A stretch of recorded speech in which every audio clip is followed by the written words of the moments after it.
Matter of privilege and recognition of guests, the Honourable Premier. Well, thank you very much, Mr. Speaker, and welcome back to my colleagues today for another day in the legislature, a lovely fall day in Prince Edward Island. Hi to all those watching at home and to our friends in the media, of course. Mr. Speaker, let me just begin today by offering my thanks and congratulations on behalf of all Islanders, I believe, to those individuals who are working in our testing clinics and in our testing labs, Mr. Speaker, everyone involved in health and public health who over the last couple of days have seen, not unsurprisingly, an increase in the need for their services with testing when it comes to COVID-19 in this province, Mr. Speaker. I believe as of 11 o'clock this morning, in the last 24 hours, they would have tested over 800 Islanders, Mr. Speaker, which is a big number. On a normal day, they're doing somewhere between 250 and 300 on a regular basis, so it's a tremendous need for that service these last few days, and the turnaround time on the testing has been most impressive as well. So also to those who are participating in Operation Isolation 811, the 800 calls, our bridge and screening professionals, Mr. Speaker, who are all playing an important role, and all Islanders who are doing their part. The one thing Dr. Morrison told me today, Mr. Speaker, that I would share is that you hear lots of different things happening in other provinces, but when the Chief Public Health Office or Public Health contacts someone to say you should go get tested, the immediate response from Islanders has been, thank you very much, has been very gracious. Some of them have been taking the call already in the lineup, Mr. Speaker, to get tested. So it just shows the caring nature that Islanders have here. So thanks to everyone who continue to do what we need to do to get through this difficult time. I also wanted to offer my congratulations, Mr. Speaker, to the new executive of the PEI Potato Board, Wayne Townsend, the new chair, John Visser, the vice chair, John Griffin, the secretary-treasurer, new board members or directors, Mary Gillis, Rob Green, and Michael Ramsey, Mr. Speaker, who are joining the existing directors, Craig Wallace, Becky Townsend, Mark McMillan, Jason Hayden, Chad Robertson, Mr. Speaker, and Donald Stavert, Mr. Speaker. And also thanks to John Ho, Glenn Rayner, and Kyle Maynard, who are retiring from the board, Mr. Speaker. Thank them for all their hard work. I also would like to say that it is great to see cartoonist Wayne Wright back in action, Mr. Speaker, albeit just once a week right now in The Guardian. But I know for me, I feel that one of the moments when you think you've made it as a politician is when he takes you off in a caricature. Yeah. And I know I have thick eyebrows. Wayne makes them much more thick in his cartoons, Mr. Speaker, but I enjoy them very much. And I don't know what I'll keep from my time in politics, but I'll certainly keep all the caricatures that Wayne Wright does. And my colleague, the leader of the third party, got an honour last week, Mr. Speaker, which is nice. And but good to see Wayne back. He's, by my account, the best in the business, so it's good to see him back. And finally, Mr. Speaker, I wanted to say hi and congratulations to those individuals at the Maplewood Manor and the Margaret Stewart Ellis Home, Mr. Speaker, who are participating with Rendeavor, Mr. Speaker, with the new virtual reality headsets. This is the first time in North America where a health agency has partnered with Rendeavor for this service, Mr. Speaker, and at a time when we are looking beyond our shores and wishing we could go places, Mr. Speaker, even to do so for some of our residents in long-term care, to do so virtually is certainly a help, Mr. Speaker. So congratulations to all who have made that happen and those in Health PEI and Department of Health and Wellness, Mr. Speaker. What a great initiative. And to my friend Eva Rogerson, it was great to hear her voice as well, Mr. Speaker, on the radio this morning. So hi to everyone there. The Honourable Leader of the Official Opposition. Thank you, Mr. Speaker. And like the Honourable Premier, I've been the victim of similarly unflattering representations from Wayne. But despite that, I'm really glad to see him back. He really is part of the political culture here on PEI. It's wonderful to see him back in the Journal Pioneer. A couple of things I'd like to mention. One is the Support Local PEI group, which spun up on Facebook. I think I was talking about a Facebook group just yesterday, but it seems to be the medium for these things. And in short order, they've amassed over 3,000 members. This is an organization which is there to sort of replace some of the opportunities that many of our local producers here have lost because of COVID. And I mean, even the Christmas fair here put on by Discover Charlottetown is not going to happen now. So this gives these people an opportunity for Islanders to know they're there and to support them. So please check out the online. They have 3,000 members there, and as they say, people look to local businesses to support their sports teams and to make donations to fundraise for various causes, and now they need our help. So I hope, and I know how generous Islanders are, and I know how very well aware they are of the connection between the health of these businesses and the health of our community, that they will continue to support these local businesses. Another local event, the Island Nature Trust purchased 44 hectares of loose forest in the eastern part of the province. Very special part of the Acadian forest, which contains some pretty rare entities, eastern hemlock and white pine and maple and beech and oak. All of the trees that are native to this part of the land, but sadly have been sort of crowded out or removed for a number of reasons. So it was lovely to see those 44 hectares purchased by the Island Nature Trust. And I want to put out specific thanks to Ella Stewart and her late husband John, who owned the land previously and were great stewards of that land ever since the Second World War, in order to pass it on in really an unspoiled state to the Island Nature Trust. And of course this land borders the land of former Premier of this province, J. Angus MacLean, and that's a lovely part of the heritage as well, and I know it would make him and will make his wife Gwen very, very happy to know that land will be kept in perpetuity in its natural state. Thank you very much, Mr. Speaker. The Honourable Leader of the Third Party. Thank you, Mr. Speaker. Mr. Speaker, it's a privilege to rise as always in the legislature today, and welcome everyone back. I also would like to welcome Wayne right back. He is pretty good at what he does. Thank you very much. Also, Mr. Speaker, I would like to wish all Americans a happy Thanksgiving weekend coming up, and hopefully they're all safe. Mr. Speaker, I rise today on a sad occasion. We lost a very special individual in the community of Muckermel, Wellington yesterday. His name is Norman Richard. Norman was blind, but he didn't let that hinder his life, and he took on things that people that could see probably would have had a problem doing. And I may get a little emotional with this, but we went back a long time, and Norman was a gas attendant at the Muckermel Irving years ago, and he used to do it by the clicks on the pump, the old pumps. And him and I used to travel together to Irving meetings in Moncton, and I can remember taking him upstairs from the lower deck and being scared he was going to trip in the rails where the train went on the boats back then, but we didn't have trains, but the tracks were still there. But anyway, I have a lot of fond memories of Norman, and one of his biggest accomplishments was he wrote a book, and he had the help of Leonce Arsenault do it, and all the proceeds went to the Muckermel Church, where he worked for a number of years and was the ambassador for that area, dealing with tourists and telling them the importance of the church and what the Evangeline area was all about. And he was a great ambassador for the area. He's certainly going to be missed, and to his family, my deepest sympathy. Thank you, Mr. Speaker.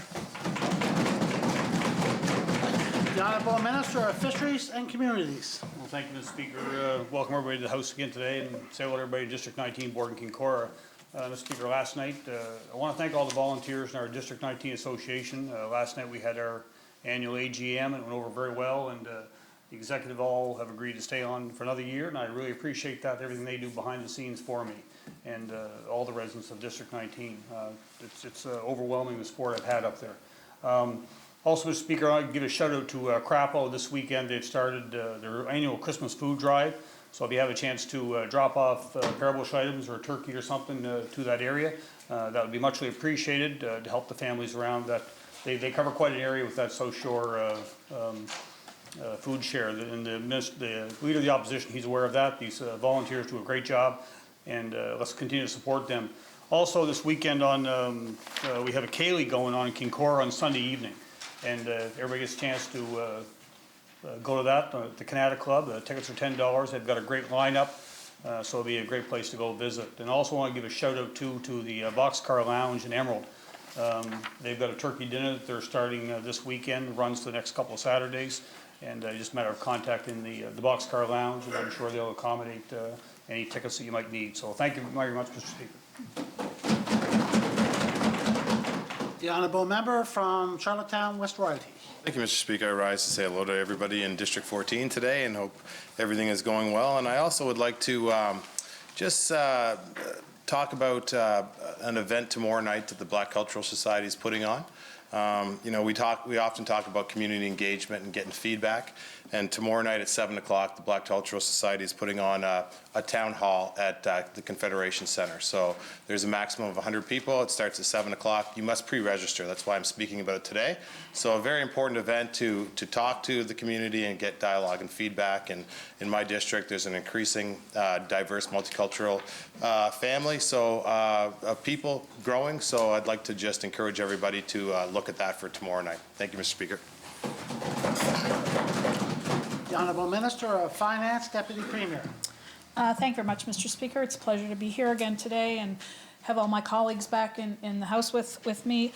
I think I've been up 3 days in a row, Mr. Speaker, but I just want to mention to everyone that there are 2 Facebook auctions happening in my community, in my district. Southern Kings Consolidated School has a cake and bake auction, which ends tonight at 6 p.m., so feel free to go on there and bid. There's some lovely looking baked goods. And also the Woodlands Women's Institute has their annual Christmas auction, which usually is held in their hall, but with COVID, Mr. Speaker, we find with a number of community organizations, this is being held on an auction on Facebook as well. So I encourage all members and everyone out there listening to go on Facebook and help support those 2 good causes. And I just want to wish everyone a very good day here in the House. Thank you, Mr. Speaker.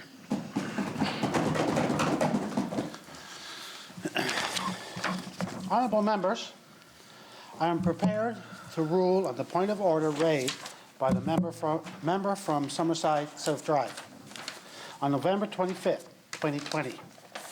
Immediately following our question period, I reviewed the replies given by the Minister of Infrastructure and Energy, Transportation, to oral questions from the member for Summerside South Drive on November 25th. I do not find the response to attribute unavoided or false motives to the member and do not find a bias for the point of order. While I have your attention, members, over the last number of days, I have noticed that the honourable members on both sides of this House have used borderline unparliamentary language that would breach Rule 34(2), which states, "No member shall use language or words offensive toward the House or any member." I will not be singling out any member today for comments made the last few days. However, in stating this, I will remind all honourable members in the chamber that language used in the House should be temperate and worthy of the place in which it is spoken. This concludes my remarks on this matter, and I hope that all honourable members will respectfully of the request moving forward. Thank you, honourable members.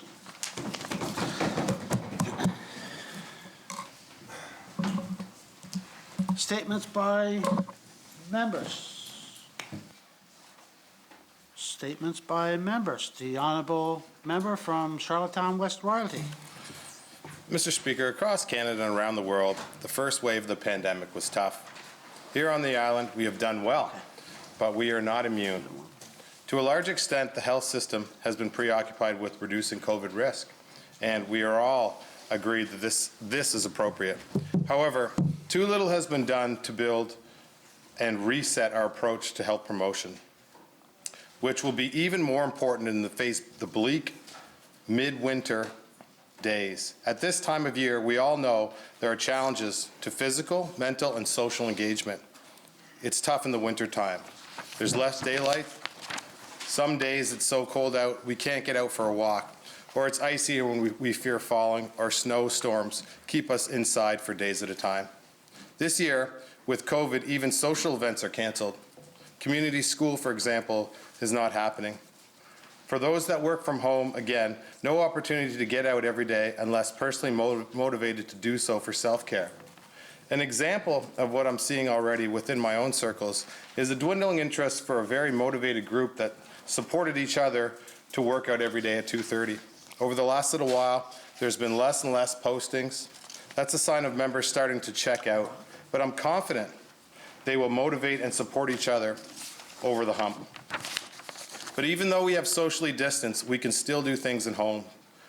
Perhaps promote boring exercise videos from the library if they're open, and being outside with our small personal bubble.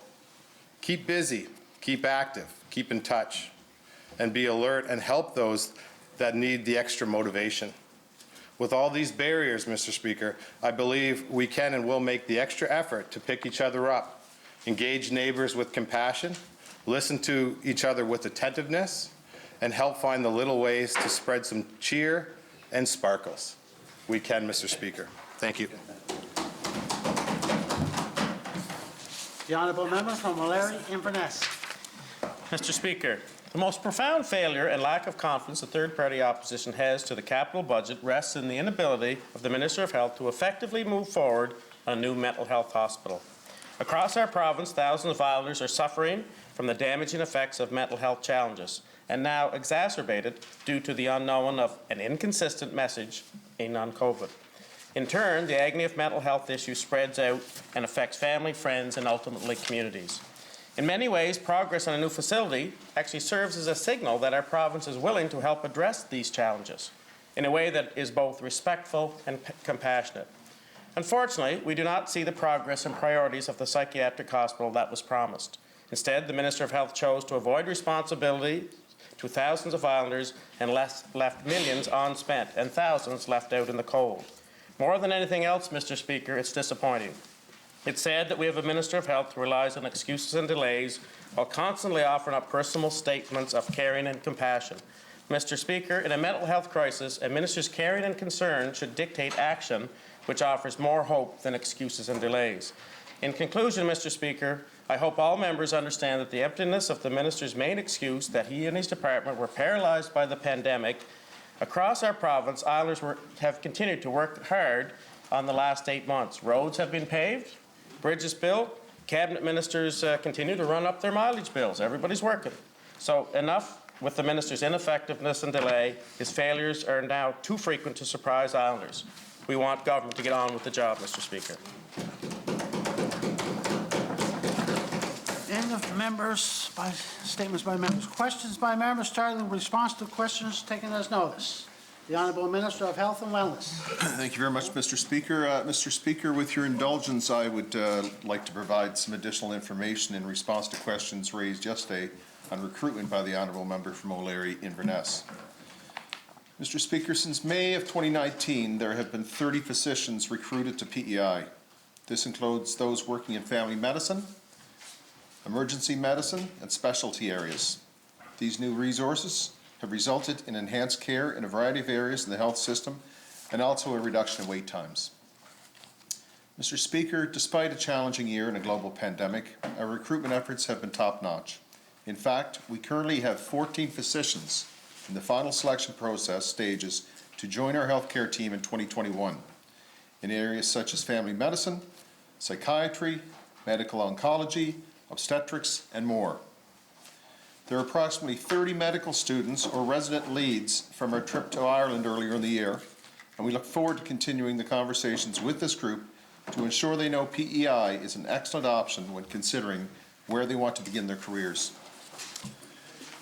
Using virtual platforms throughout the pandemic, our recruitment team is continuing to engage with medical students and residents across the country as they progress through their medical education. These relationships are being forged now to ensure these future medical professionals know PEI is a great place to live and work and that we're interested in them.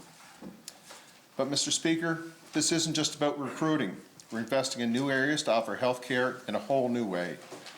Virtual care continues to be extremely successful in many areas. Many unaffiliated patients have shared with us their positive experiences through using Maple.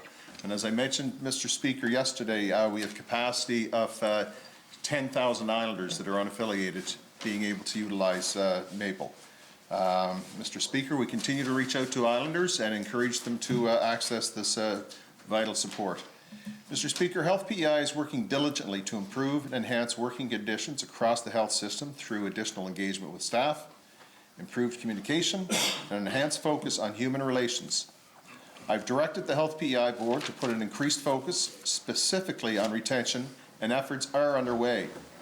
where you're doing a tremendous job bringing dedicated, highly qualified health professionals here to PEI, and we want to keep them.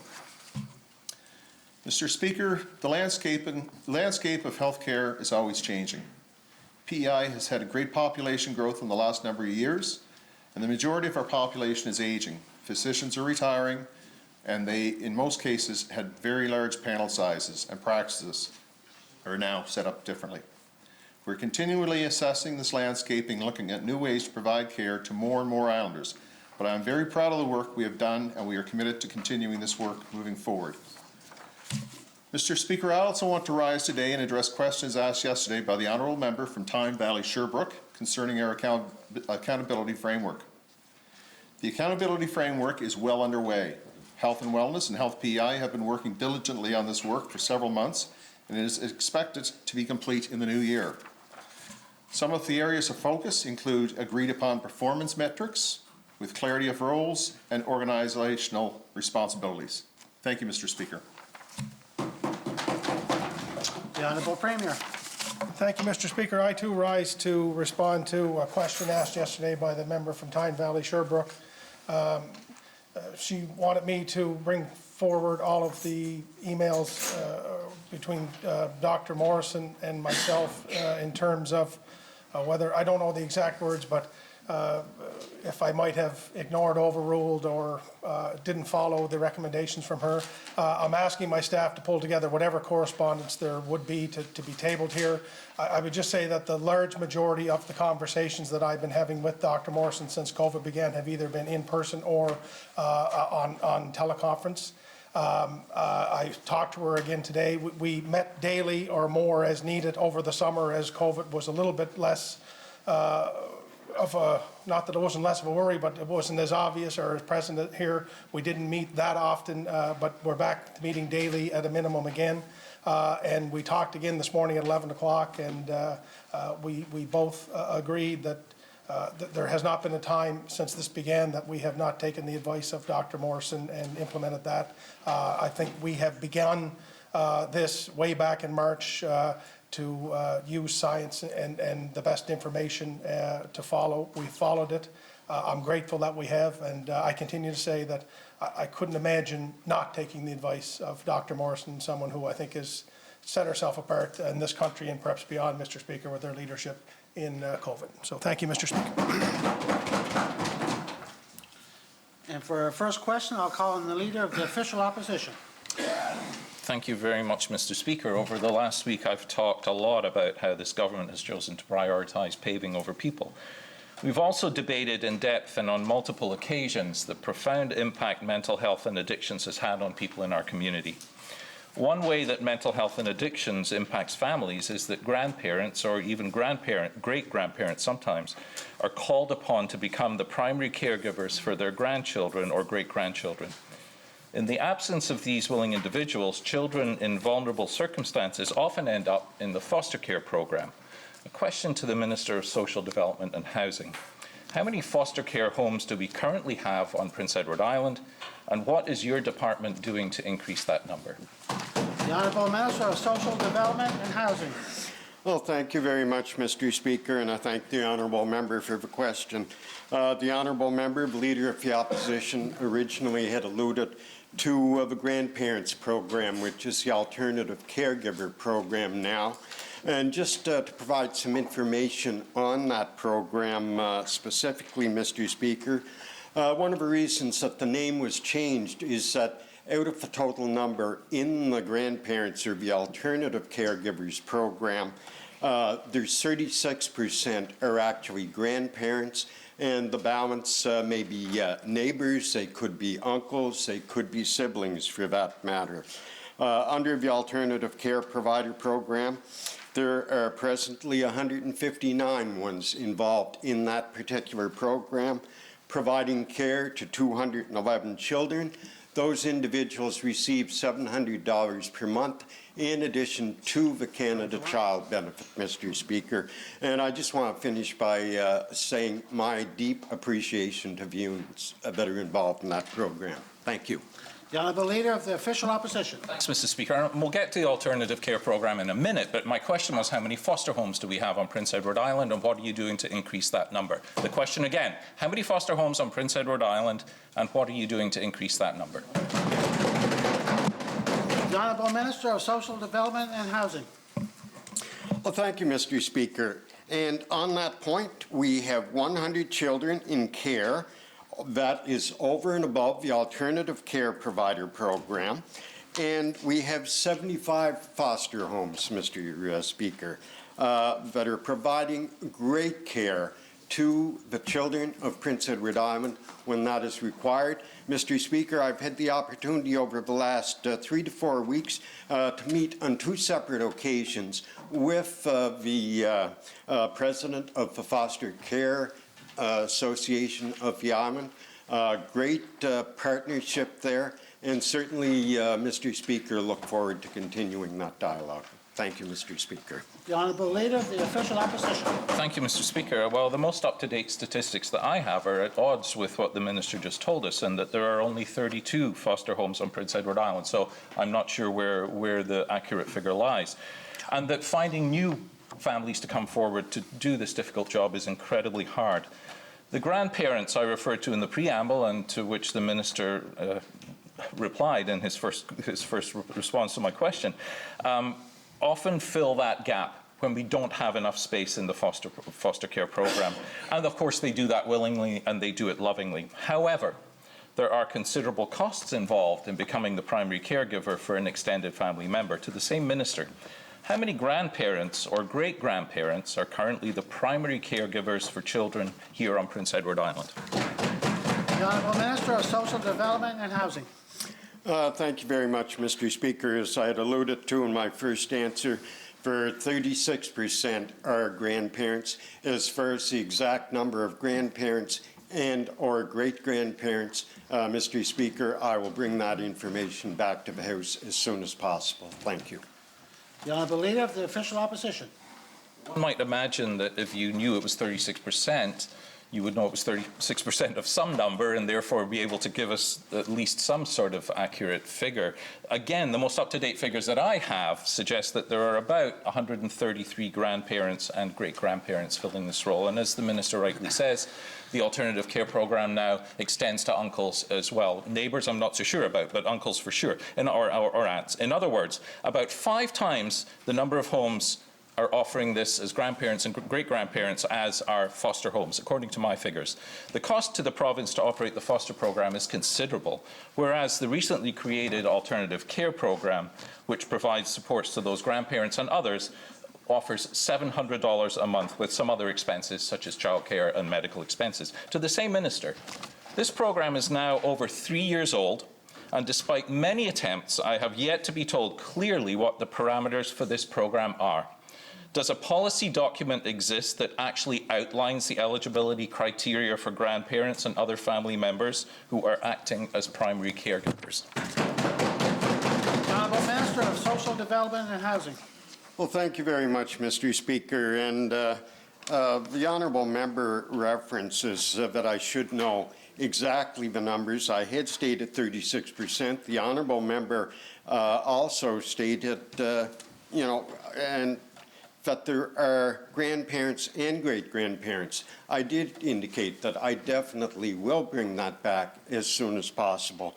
With regard to the parameters of the program, the alternative caregiver program, the Premier and I recently met with Mr. Don Avery, had a great conversation there, and Mr. Speaker, I have another meeting scheduled very shortly with Mr. Avery. I think it's one of the things that we always have to do, Mr. Speaker, is to continue that dialogue, hear where the gaps may be, hear where the concerns are, and hear, at the end of the day, how can we do better? Where can we do better? And I do appreciate the honourable member bringing this forward. It is a great program, and at the end of the day, who does it need to be about? It needs to be about the children. Thank you, Mr. Speaker. The Honourable Leader of the Official Opposition. Thank you, Mr. Speaker. Indeed, Don Avery has been a passionate and vigorous advocate for this programme since, well, before it started over 3 years ago. And a constituent of District 17, I might add, in Bonshaw, a wonderful man.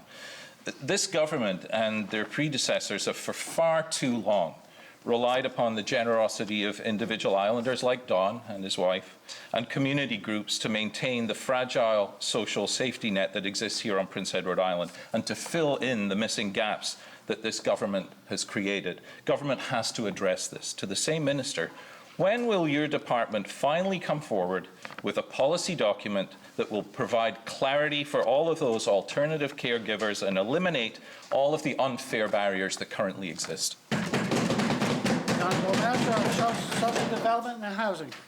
Thank you very much, Mr. Speaker, and again, thank the honourable member. I was not aware that Mr. Avery was a constituent of his, but he is. Fine man, very dedicated, very passionate about this program.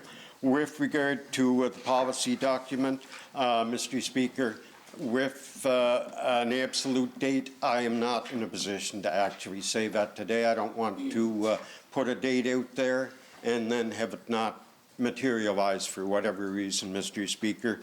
But again, I will bring that information back as soon as possible. Thank you, Mr. Speaker. The Honourable Member from Charlottetown, Victoria Park. Thank you, Mr. Speaker. This government has talked and talked about how they prioritized mental health in our schools during the pandemic. But I'm disappointed to see that, like many other announcements made, there doesn't seem to be a lot of action. A couple of school councillors recently asked me if the minister is aware that 1 in 5 island children have been abused, and that a single councillor in many cases is expected to serve up to 400 students, but changes have not come to address these concerns. A question to the Minister of Education. Are you not aware of these concerns, or are you just not doing anything about them? The Honourable Minister of Education and Lifelong Learning. Well, thank you, Mr. Speaker, and the member from Charlottetown, Victoria Park, knows that I'm well aware of these concerns because, Mr. Speaker, she does such a good job of bringing them to my attention. And it really is an astounding, it really is such an astounding statistic to think that 1 in 5 children are victims of trauma, and that 1 in 5 have suffered from abuse. And this is something that the Department of Education, Lifelong Learning, and our education authorities, student services, for example, within the public schools branch, take very seriously. And Mr. Speaker, we have increased supports. What we added was a counselling consultant to support the existing counsellors, and that's what the recommendation was as we went into the school year this year. But Mr. Speaker, let me just say that we have received additional requests, and we are currently working through those to see what we can do in the near future. Thank you. The Honourable Member from Charlottetown, Victoria Park. Thank you, Mr. Speaker. I bring things to your attention, but you don't do anything about them. There are currently 34 schools on PEI without a full-time counsellor, and I have a list if anyone would like to see them. Let's think about this. A part-time counsellor will have roughly 12 hours FaceTime with students per week. You take out recess and lunchtime. With up to 400 students to care for, and 1 in 5 of these potentially living with abuse, neglect, assault, or may have suicidal ideations. This leaves the counsellor with 80 high-priority students with which they have about 9 minutes a week to spend with. Never mind the other students who are in need of support with less pressing matters, but no less important. School counsellors are telling me that children's lives are at stake, and it certainly doesn't look like this government understands. Therefore, it doesn't look like a government priority. Question to the minister, will you follow through on the commitment you made during the last sitting and truly make the mental health of our children a top priority by having at least 1 full-time counsellor in every single island school? The Honourable Minister of Education and Lifelong Learning. Well, Mr. Speaker, the mental health and well-being of our students, really, it is a priority of my department and a priority of this government. And, Mr. Speaker, the counsellors are the anchor within a school that work with the student well-being teams as well, and they provide a very important role in that. And the student well-being teams are still relatively new in our education system, and they've been growing and they've been improving. But, Mr. Speaker, I am going to keep that commitment. And Mr. Speaker, I believe if all goes well in the very near future, we're going to see some really good news on this front. Thank you, Mr. Speaker. The honourable member from Charlottetown, Victoria Park. Thank you, Mr. Speaker. I'm happy to hear that commitment, and student well-being teams do a fantastic job in supporting the work of a school counselor, but they are not the ones in the building the, well, I can't say daily because school counselors are not there daily. Often they're sitting home twiddling their thumbs wishing they were at work. But anyway, they're a great complement, but they don't take the place of someone who's in the school building relationships. The Minister of Education committed in this House to increase the number of full-time counselors in our schools. His words were great, if only the actions would follow. The federal government provided a significant sum of money to our province to address the challenges in our schools because of COVID-19. If mental health was actually a priority for this government, I would assume that making trained counselors available to students would have been a part of this spending. A question to the Minister of Education: how much of this federal funding was put towards addressing the shortage of school counselors? The honourable Minister of Education and Lifelong Learning. Well, thank you, Mr. Speaker.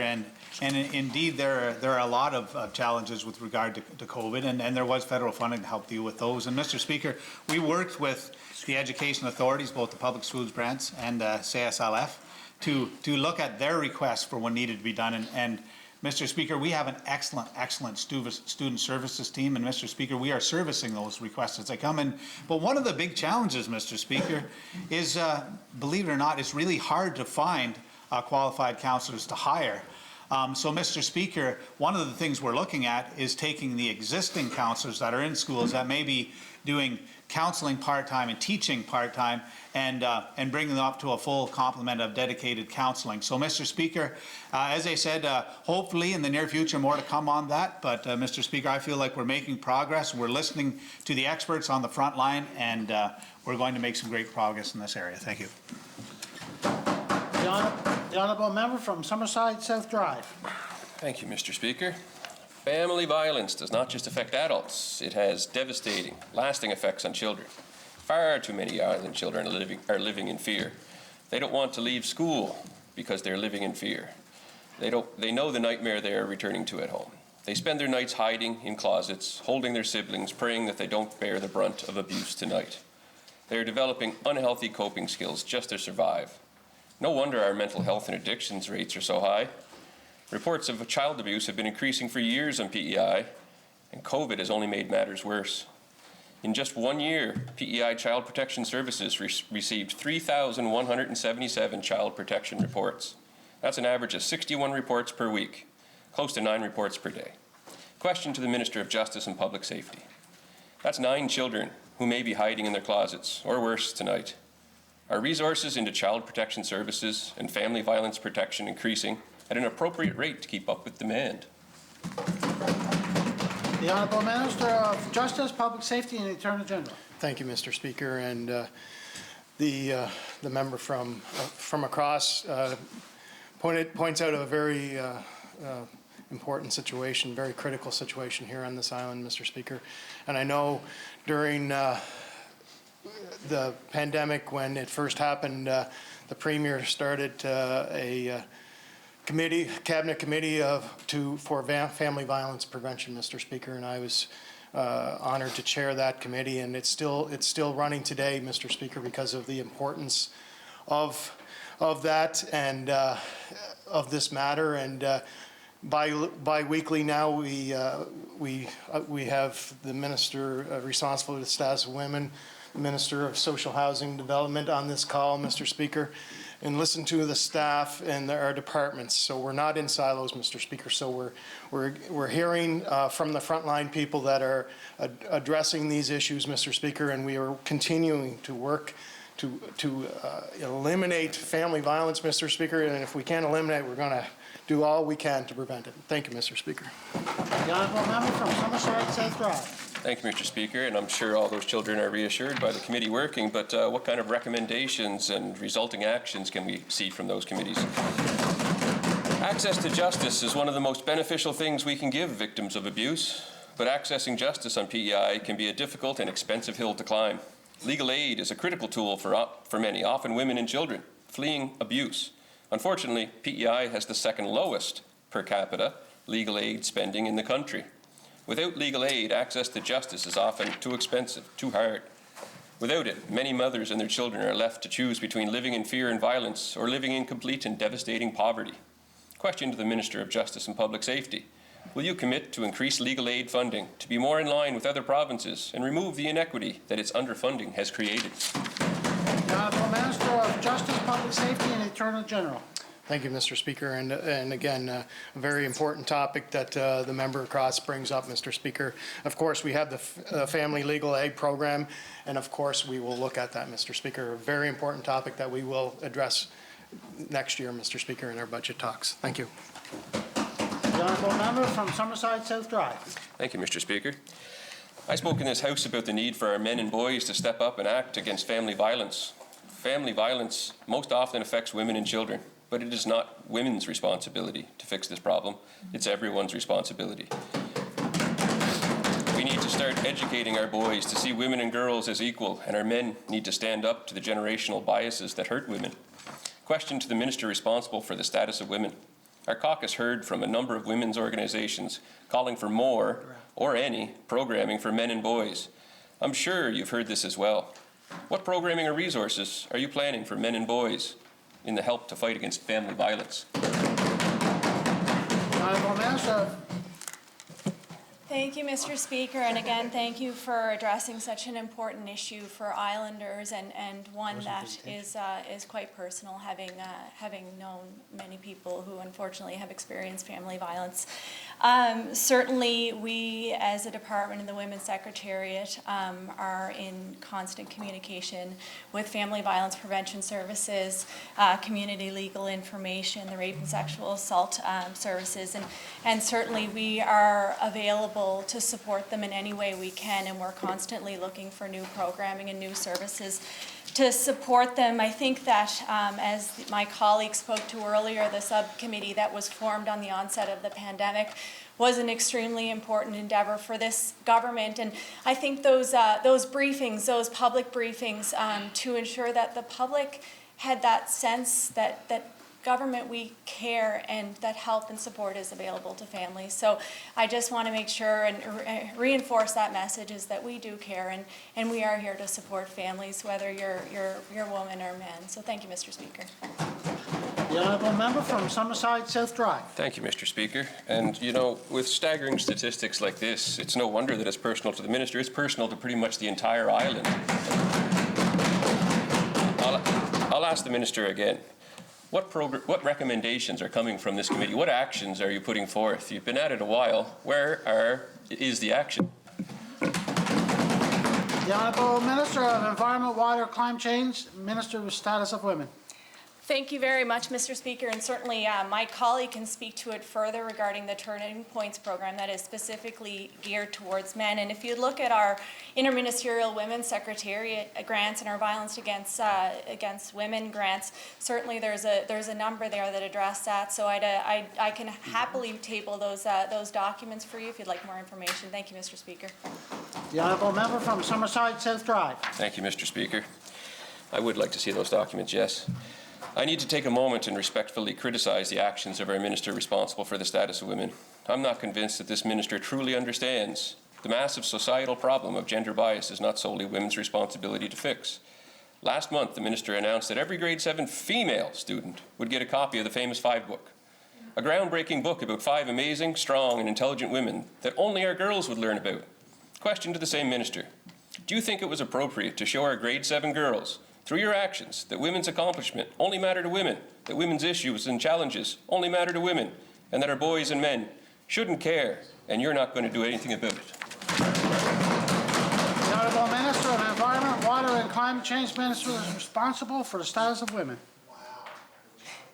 Mr. Speaker, thank you. I'm a bit, to be honest, I'm a bit surprised by the question, and having a tremendous amount of respect for my father and having 2 boys myself, it comes a bit as a surprise. With regard to the book, I want to acknowledge first and foremost that these 5 trailblazing women who did incredible work for this province and this country, first and foremost, and I think that we should all tap our desks for that. Secondly, I don't know if the member across follows me on social media, but shortly, the day after the release of that book, the Premier and I actually went to Prince Street School and read to a grade 5 group of students some passages from that book. And certainly I thought personally that was a really wonderful announcement to ensure that all grade 7 females got a copy of that book. And we made it adamantly clear that that book was available in all public settings. So any boy in this province has access to it, and certainly if there's an opportunity there, we can absolutely order some more. We thought it was a wonderful gesture, and it is very much available in public spaces, but I definitely don't want to take away from the fact that that book honors tremendous women, and ultimately I'm really grateful that Islanders get access to that book. So thank you very much, Mr. Speaker. The honourable member from Charlottetown West Royalty. Thank you, Mr. Speaker. A question to the Minister of Education. Following March break earlier this year, we saw Island schools move to a form of online learning for the remainder of the school year. This was understandable given the unpredictable situation, but now we must ensure work is being done to enhance and maintain students' capabilities as they advance in the school system. Question to the Minister. What is this department doing to ensure students' learning capabilities are not falling behind as a result of the online learning gaps last spring? The Honourable Minister of Education and Lifelong Learning. Thanks, Mr. Speaker. Well, you know, this is an area where I'm extremely proud of the work that's being done in the Department of Education and Lifelong Learning, in particular by the Director of English Programs and the Director of French Programs.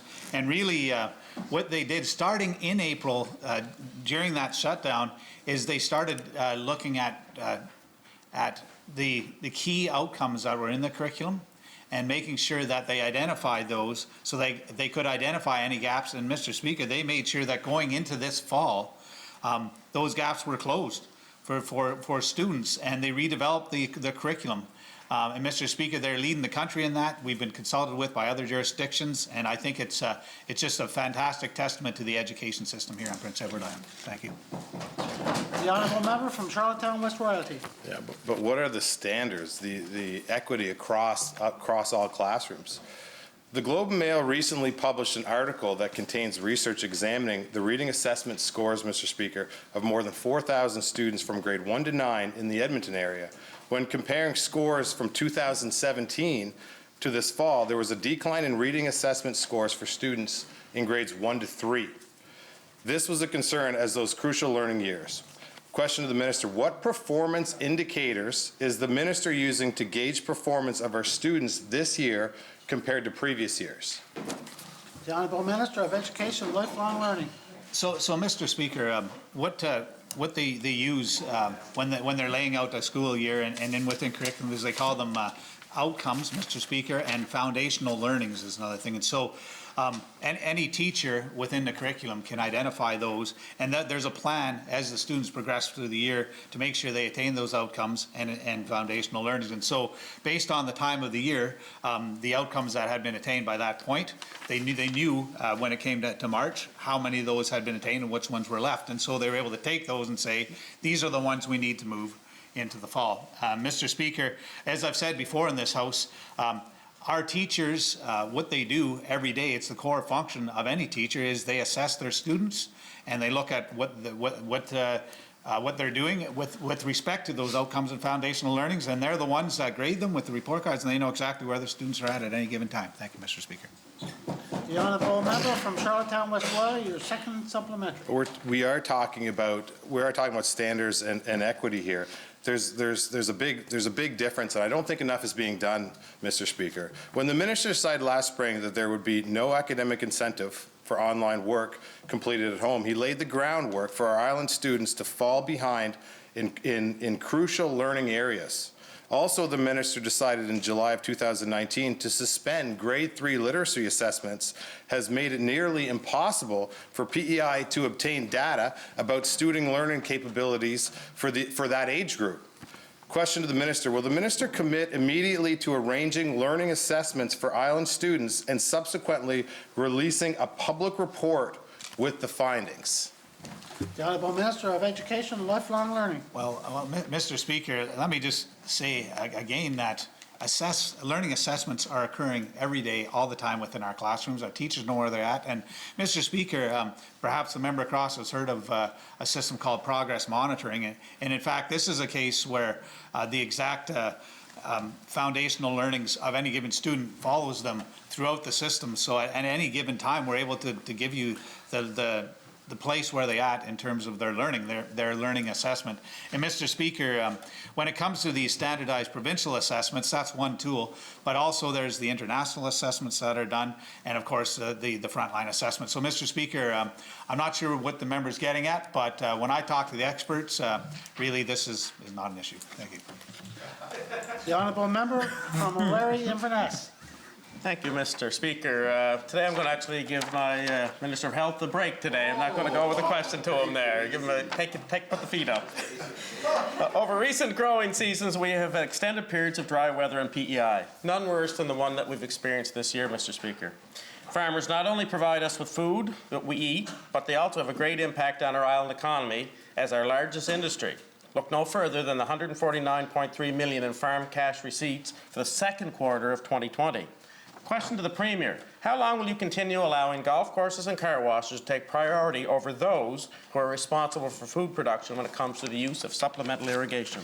The Honourable Premier. Mr. Speaker, I thank the honourable member for the question. It is an important topic, Mr. Speaker, and one that each and every Prince Edward Islander is very, very passionate about, Mr. Speaker.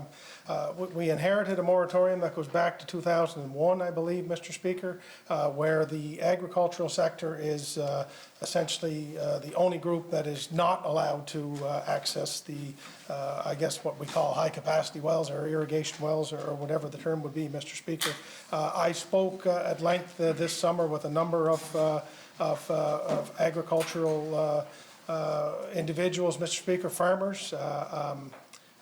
You know, the conversation that I had with them and one that they were leading, which is heartwarming to me, Mr. Speaker, is that we stop looking at this strictly as a water issue. We talk about the health of our soil, Mr. Speaker. We talk about the use of our land and all of these different components because they're all wrapped together, Mr. Speaker. And that's the road that I would choose to go down, Mr. Speaker. As I said, we inherited the situation that we're in, Mr. Speaker, but I have said from the beginning I don't want to be part of government that just kicks this down the road. I would like this legislature to find a solution, Mr. Speaker, so that everyone is treated fairly. We protect the most important resource, our water, Mr. Speaker, and we continue to provide tremendous exports that grow the economy in this province, Mr. Speaker. The Honourable Member from O'Leary-Inverness. Mr. Speaker, when the Conservative government of the day did choose to discriminate against the agricultural industry in terms of supplemental irrigation, there doesn't appear to have been a scientific rationale, just a political one. Of the 308 high-capacity wells PEI has today, only 30 are related to supplemental irrigation for island-grown food products. Dr. Mike Van de Heuvel and the Canadian Rivers Institute have a study awaiting approval from the Minister of Environment that would allow islanders to accurately determine the sustainability of supplemental irrigation. Question to the Premier. When will you instruct the Minister of Environment to approve this study so we can obtain the science and data needed to make evidence-based decisions? The Honourable Premier. Well, Mr. Speaker, I thank the honourable member again for the question. It is an important question, Mr. Speaker, and the style of leadership that I've been trying to display here, Mr. Speaker, in this process, I don't instruct anybody to do anything, Mr. Speaker. I like to find a way to work together, Mr. Speaker. I like to find a way to work together, Mr. Speaker. We have a standing committee, Mr. Speaker, that is dealing with the issue, Mr. Speaker, and I would love to see the standing committee make a recommendation, bring it to this legislature, so together we can make a decision, Mr. Speaker, that will go for. Oh, you did already. Thank you. Well, okay. Okay. Well, my apologies, Mr. Speaker. I haven't seen the report as of yet. I look forward to having a look at it, Mr. Speaker. But I would like this legislature, Mr. Speaker, to act as the body what is elected to do and do something together, Mr. Speaker, that can move our province forward. But we also have to make sure we protect the most valuable resource in this province, Mr. Speaker, and that is our water, Mr. Speaker. And I say I'm not here to instruct anybody to do anything. If the responsibility at the end of the day falls on me, fine, that is the job after all, Mr. Speaker. But I think we have to get away from this style, Mr. Speaker, where we all think one person is the be-all and end-all and makes all the decisions, Mr. Speaker. The Honourable Member from from O'Leary, Inverness, your second supplementary. Mr. Speaker, I would remind the Honourable Premier, you are the Premier. And the reality is that when this legislative committee tables things, you think you'd be on top of it as such an important issue. In the PC platform, there was a promise to obtain independent science on this issue. However, they are actively holding up a study to do exactly that, Mr. Speaker. We know the Premier, when in the presence of island producers, tailors his stories to the audience and indicates his support for seeing the study completed and the science obtained. However, his government members already voted to indicate and further restrict island producers' access to water when they supported a Green motion last spring to place a moratorium on holding ponds. Question to the Premier, will you commit today to working with the agricultural sector to end the discrimination before the 2021 growing season, or are you prepared to let our producers continue to be impacted under this discriminatory moratorium? The Honourable Premier. Well, Mr. Speaker, I suppose if I was trying to promote a story, Mr. Speaker, I would talk about the newfound courage the member has finally found after 11 years of having an opportunity, Mr. Speaker, to do just that, Mr. Speaker, and did absolutely zero in the field, Mr. Speaker. But I wouldn't do that, Mr. Speaker. That would be beneath me, Mr. Speaker. What I will continue to say, Mr. Speaker, is this is the place to have this discussion, Mr. Speaker, and to find a way forward, Mr. Speaker, because that is what Islanders have elected us to do. I'm all for research, Mr. Speaker. I'm all for science. We've just spent the last 9 months taking every possible recommendation from Dr. Morrison to help us get through this COVID situation, Mr. Speaker. So I'm absolutely all for science, Mr. Speaker. But we also have to have a comfort level that that science is done properly, Mr. Speaker, and that everyone feels comfortable that it's going to be unbiased, Mr. Speaker. And that is what we're trying to do. I don't want to just rush this through and create another problem, Mr. Speaker, that you guys didn't want to handle for 11 years. The Honourable Member from O'Leary, Inverness. It would seem that this hasn't been rushed by any means. It was 2001 that the then government implemented this, so I think we've all had time, and I would say that members on this side of the House, we did get the Water Act passed. Now it's up to your government to proclaim it, Mr. Speaker. It's important to do that. Question to the Minister, to the Premier. Yesterday in the House, the Premier said something quite unusual, Mr. Speaker, and I want to quote this. I would add, we've been highly criticised here for the last number of days over decisions that were made on the advice of health officials, but blamed the Minister. Question to the Premier. Is he familiar with the concept of minister responsibility? The Honourable Premier. Well, Mr. Speaker, I think we've demonstrated in here that we know all about responsibility, Mr. Speaker, and that we take it very, very seriously. What I indicated, Mr. Speaker, with that answer was it was in response to the Honourable Member from Tyne Valley, Sherbrooke, who asked me the question, which I answered again this morning, which is, do you take the advice of the health professionals and Dr. Morrison, or has what we have seen in other jurisdictions, it seems that that advice has not been taken, Mr. Speaker, or has been overruled. That is not the case, and what happened here, Mr. Speaker. What we did was take the advice of the health officials. We acted at their advice, Mr. Speaker. We knew it was a difficult time, and that is why we did that, Mr. Speaker. We had situation tables where that stuff was discussed, deliberated, and executed, and I'm happy with the work from a COVID perspective that we're in the situation that we're at, but we always knew, Mr. Speaker, that there were unintended consequences for some of the decisions that we're making, and that is why we are working hard to try to do the best we can in this situation. But it's been a heck of a time here in PEI, Mr. Speaker, and I think we all know that. The Honourable Member from Larry Inverness. Mr. Speaker, the Premier's statement yesterday was not very clear, and I wouldn't say that the answer today was very clear. Which elements or what specific government advice does the Premier believe led to criticism of his minister? Pretty easy question. The Honourable Premier. Well, it's a pretty open-ended question, Mr. Speaker, but I'll do my best to pick a part of it and answer. How about that? Mr. Speaker, what I was referring to, I suppose, in that answer is I think many of the questions that have come from, I'm going to say this side of the House as opposed to this here side of the House, have been why did the minister do this, Mr. Speaker? I think questions from this side of the House have more been were you aware of the impacts of the decisions that you would make and what are you doing to change them, Mr. Speaker? So I think there's been a difference in the line of questioning. I think the questioning from this side of the House has been everything that has gone right in this province at somebody else's win, and everything that has gone wrong, Mr. Speaker, lies at the minister. That is our ultimate responsibility. We accept that, Mr. Speaker. I just don't happen to agree with it. The Honourable Member from Larry Inverness.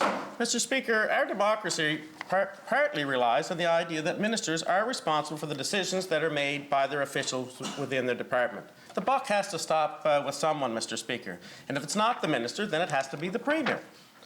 That's one reason why we have question periods, why we're here to ask all these questions, Mr. Speaker. My question to the Premier, were you blaming officials for providing advice to your minister that resulted in a legitimate criticism? The Honourable Premier. No, Mr. Speaker, I was blaming you for the lack of creative questions. The Honourable Member from Montague-Kilmuir.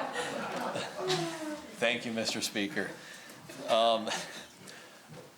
I wanted to ask a question today, kind of particular to my district. It's a district-specific issue, and it's on a road.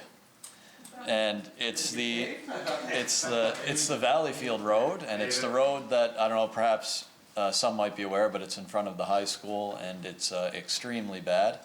It's kind of like taking the roller coaster at Sandspit. This road was supposed to be fixed this year. The department told me that it would be done, but it hasn't been done. And this road, the school buses drive over, the students drive their cars to school, and in some cases, I don't know, I'm surprised the school buses don't scrape the bottom. Minister, are you aware of this road? The Honourable Minister of Transportation, Infrastructure and Energy. Thank you. I'm quite aware of the road. I think we paved 8 kilometres on it this year, so I'm fully aware of the road. Now, it was in the Minister of Finance's end of the road, granted, but nonetheless, there was a lot of pavement put in that road. I know that it breaks up bad every year. It has since that, basically since the high school was built up there and the road was realigned and changed. So I don't know if there's a sub-base problem. I think we had our truck out there take shots of the sub-base to see if there's a reason. I think it's more complicated than just paving it. I think it requires us to do a major dig and rebuild of the road, which we don't do a whole lot of. A lot of what we do through our capital is the shave and pave that you'd all be fairly familiar with. So I think that road that takes a little bit more work than your average project, and it has to be done in a time of year where we don't expect the weather to change drastically like the fall. So I suspect that's why it got bumped off, but I will find out the answer. Thank you, Mr. Speaker. The Honourable Member from Montague-Kilmuir. Thank you, Mr. Speaker. And I guess in fairness to the minister, it was the Liberals that built this road, so it's not a surprise it's crumbling. Mr. Speaker, school buses take this road every day. Students, it's probably the road I get the most phone calls on. I had told them that it was going to get fixed this year, so I guess I'll have to go back on my word. And I'm telling them hopefully we're going to get it done first thing next year. Minister, when can we expect to finally get this road fixed? The Honourable Minister of Transportation, Infrastructure and Energy. Well, thank you, Mr. Speaker. So I think it's slated for next year. That's my understanding, at least. I think that the original plan that we had, it's a little, like I said, it's a little more complex than that. So, I'll commit to finishing or fixing that road properly next year. And I am acutely aware, having spent a number of years coaching hockey and both working in Charlottetown, my previous job and working in Charlottetown often with this job, that's basically a back way to the rink for many people. And sometimes when you're in a bit of a rush and you forget what that road is like, you can go for quite a sail up to the roof of your car with your head, and done that a couple of times. So acutely aware of the issue with that road, and acutely aware of how necessary it's going to be for us to fix it. So I'll commit to having it done next year. Thank you, Mr. Speaker. The Honourable Member from Montague-Kilmuir, your second supplementary. Thank you, Mr. Speaker. And like the minister said, a lot of people take this road. It's kind of like the bypass around Montague. And not only are school buses using it, but also it's the truck route around Montague. And I think a lot of people would be quite pleased to see it fixed, and hopefully we can do the whole stretch of it. There's about 1 kilometre there that really, probably about 1.2 kilometres that needs to be done. Minister, could you commit to having this road finished before the school, this summer, before school would open in fall of 2021? The Honourable Minister of Transportation, Infrastructure and Energy. Yeah, like I said previous, Mr. Speaker, that would be when we would have to do it. It's this time of year, when we get into the fall part of the season is when we expect rain to come, and when we have a project like that where we have a hole in the ground basically, or we have the road opened up to rebuild the sub base, that we'd be a little bit nervous of the weather change and the water coming in there. So that that particular road got bumped for that reason. But I do want to point out that we have been preparing the area for for that piece of road to be fixed, because this year we paved the other end of the Valleyfield Road. We paved the Lone Road, which was a dirt road. We paved the Campbell Road, which attaches onto the Valleyfield Road. We paved Wood Islands Hill, that attaches to the Valleyfield Road. We paved Douse's Road, that's across from that road. And we paved Route 4, right near from Montague to Murray River. So we're ready. That's the only thing that's left to be done there. It'll be done next year. Thank you, Mr. Speaker. The honourable member from Mermaid Stratford. Thank you, Mr. Speaker. During question period last November, when referring to the importance of youth, of island youth, the Premier said that it is, and I quote, not just about having committees or groups that have youth representation, but giving youth a role in actually developing policy, implementing policy, and making sure that it's done in the right way. This is the role of the Premier's Youth Council. It's a province-wide youth advisory body of 16 to 29-year-olds that will work to help focus policy and programs in a manner that best services the interests of young islanders. A question to the Premier. How is the Premier's Youth Council engaged in the capital budget process, and does it reflect their input? The Honourable Premier. Mr. Speaker, I thank the honourable member for the question, and I do think it's important that we, as an effort to try to engage more youth in the political process of this province, that we actually take that initiative very seriously. In terms of capital budget, Mr. Speaker, I would have to go back with staff to just double check to see what actual groups participated in the capital budget presentation this year. It was a little bit different this year, obviously, with some of the restrictions that we have, but if I could bring back that information, I'd be happy to, Mr. Speaker. The honourable member from Tyne Valley Sherbrooke, final question. Thank you, Mr. Speaker. Recently, the public has been made aware of several locations that have been identified as possible exposure sites for COVID-19. Question to the Minister of Health. Are there any enhanced cleaning and sanitation measures required at locations traced to COVID-19 exposures before reopening to the public? And what supports are provided to businesses who find themselves in this situation? The Honourable Minister of Health and Wellness. Thank you very much, Mr. Speaker. So, Mr. Speaker, as we're all aware, any business or location that wanted to open under COVID restrictions, they had to submit an operational plan to the Chief Public Health Office to be reviewed and approved before they could open. Mr. Speaker, their Chief Public Health Office and the excellent staff working there are working very closely with any establishments that may have been related to contact tracing, and they're there to help and assist in any way they can. Thank you very much, Mr. Speaker. End of question period.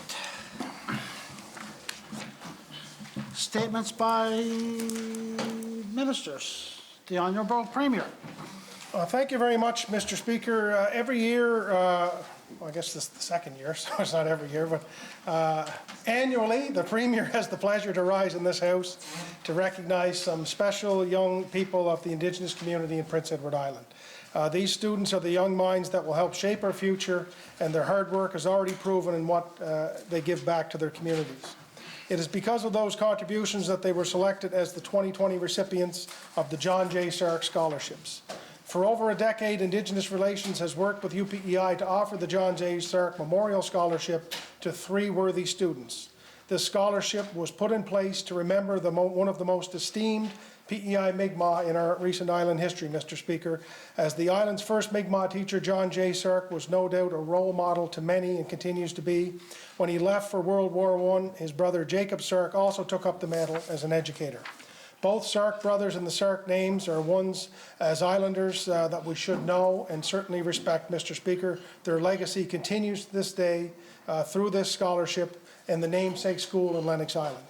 And today I'm honored to announce that Nathan Sark, Chloe Drew, and Caitlin McLennan will be receiving this year's scholarships. Chloe is a third-year psychology major at UPEI, and she hopes to pursue a career in social work after additional studies at Dalhousie or Memorial. Drew is also a third-year psychology major at UPEI and is an active member in his community. And if their names are familiar, that's because they've been recipients of this award before, Mr. Speaker. Caitlin McLennan is also being awarded this scholarship. Caitlin is months away from completing her nursing studies, and she's already applying the skills and knowledge she's acquired at the Prince County Hospital. All of these 3 students have demonstrated throughout their studies that they share a goal. They are investing in themselves by furthering their education so they can continue to make meaningful contributions back to their communities. Thank you very much, Mr. Speaker.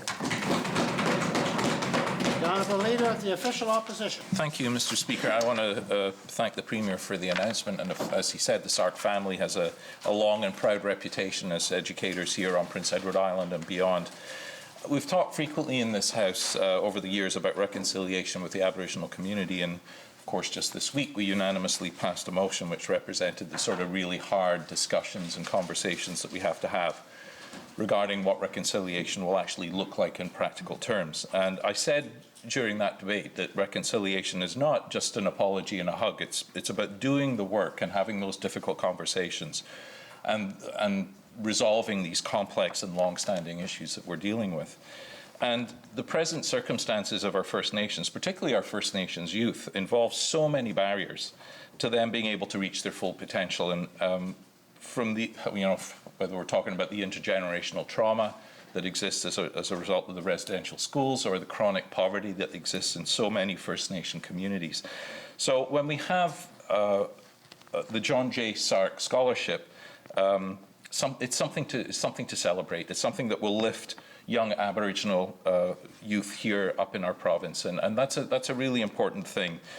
It's how we will, and in my estimation, giving young island Aboriginal people an opportunity to truly overcome those barriers and become more resilient, stronger people with a pride in their history. So that's something to really be celebrated.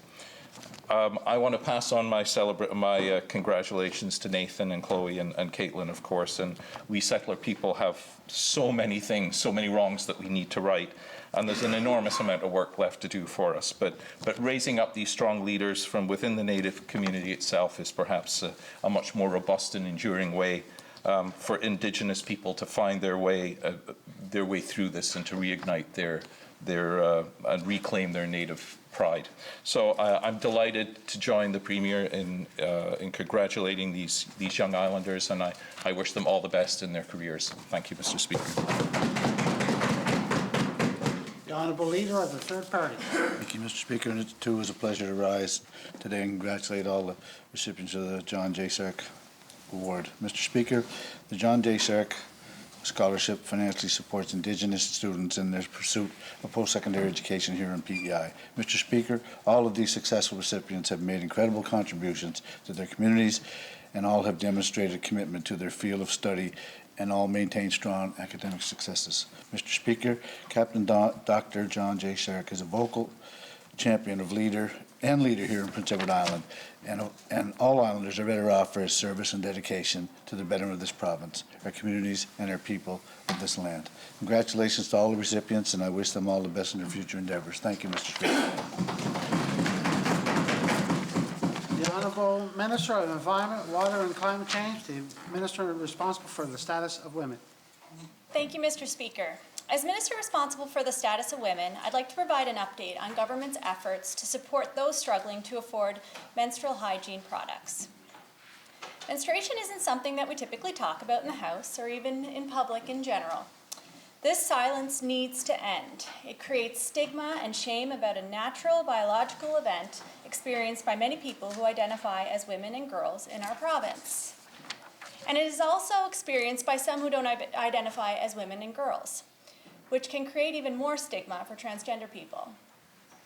Menstrual hygiene products are an essential part of normal public life for people with periods.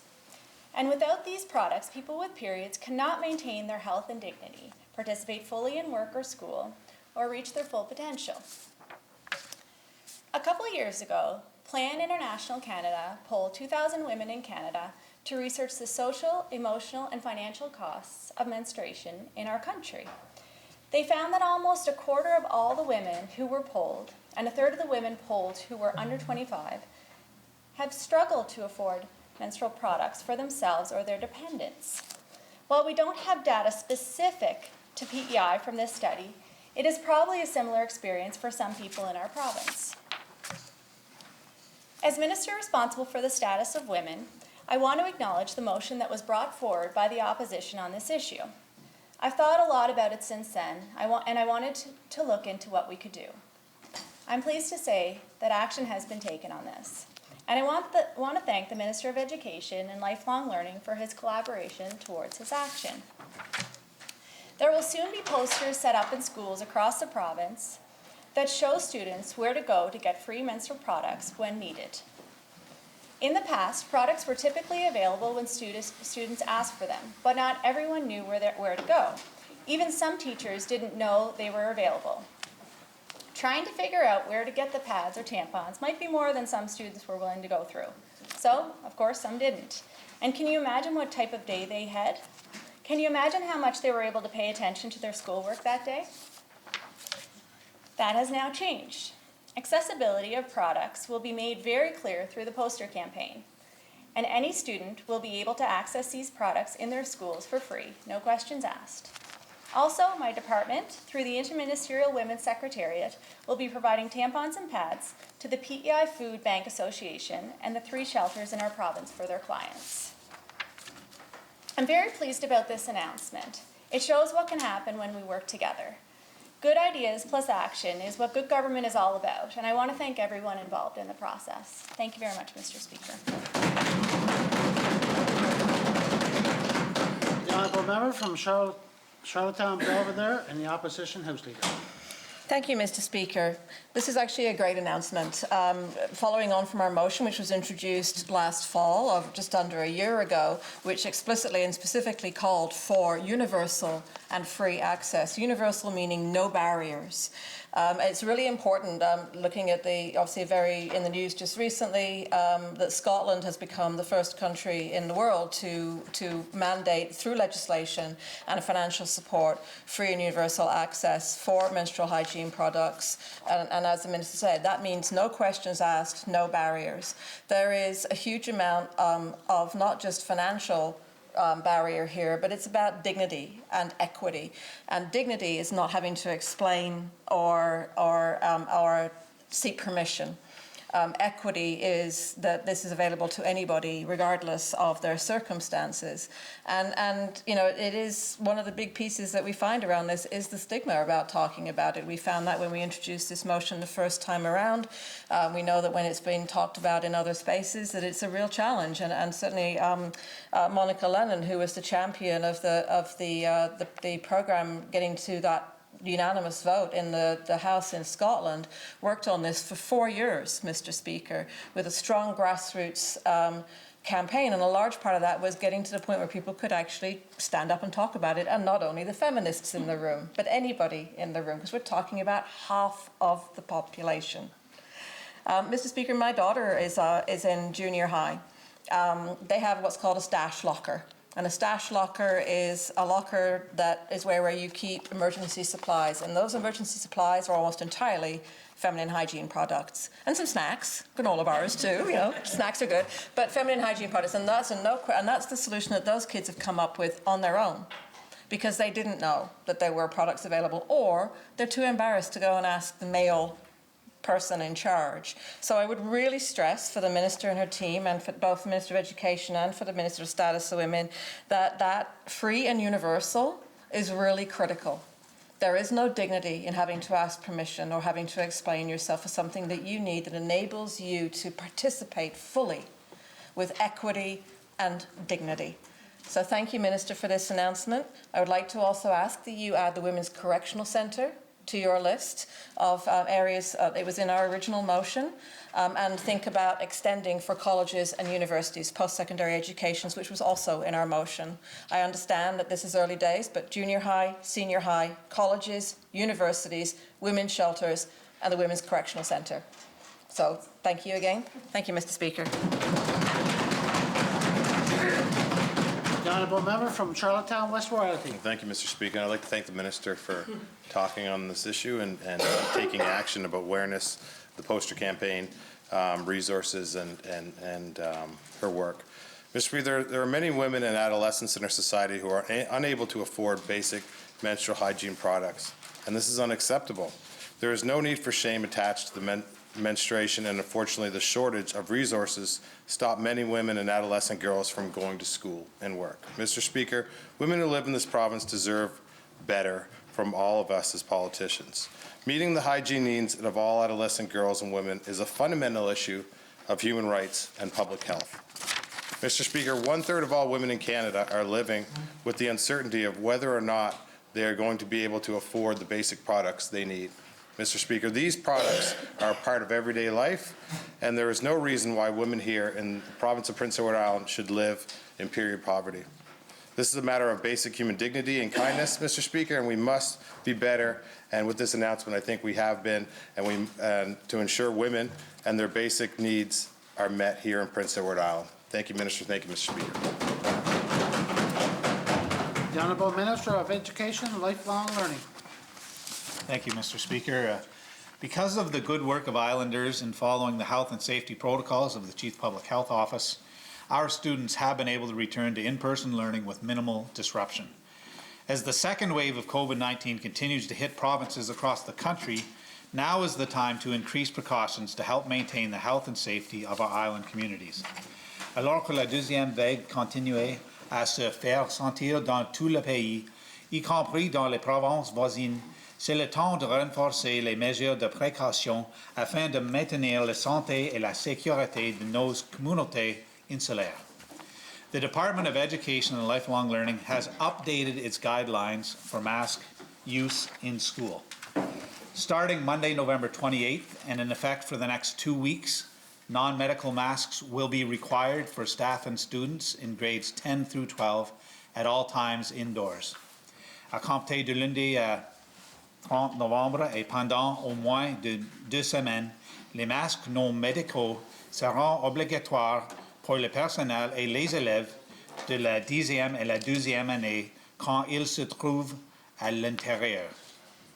There are exemptions, Mr. Speaker, which include when staff and students are able to physically distance within a classroom, eating or drinking, participating in a physical activity, engaging in an activity which prevents them from doing so, for example, playing a wind instrument, when it poses a safety concern, for example, if they're in a welding class, welding, or when a school assesses wearing a non-medical mask is not in the best interest of a student due to physical, medical, or other concerns.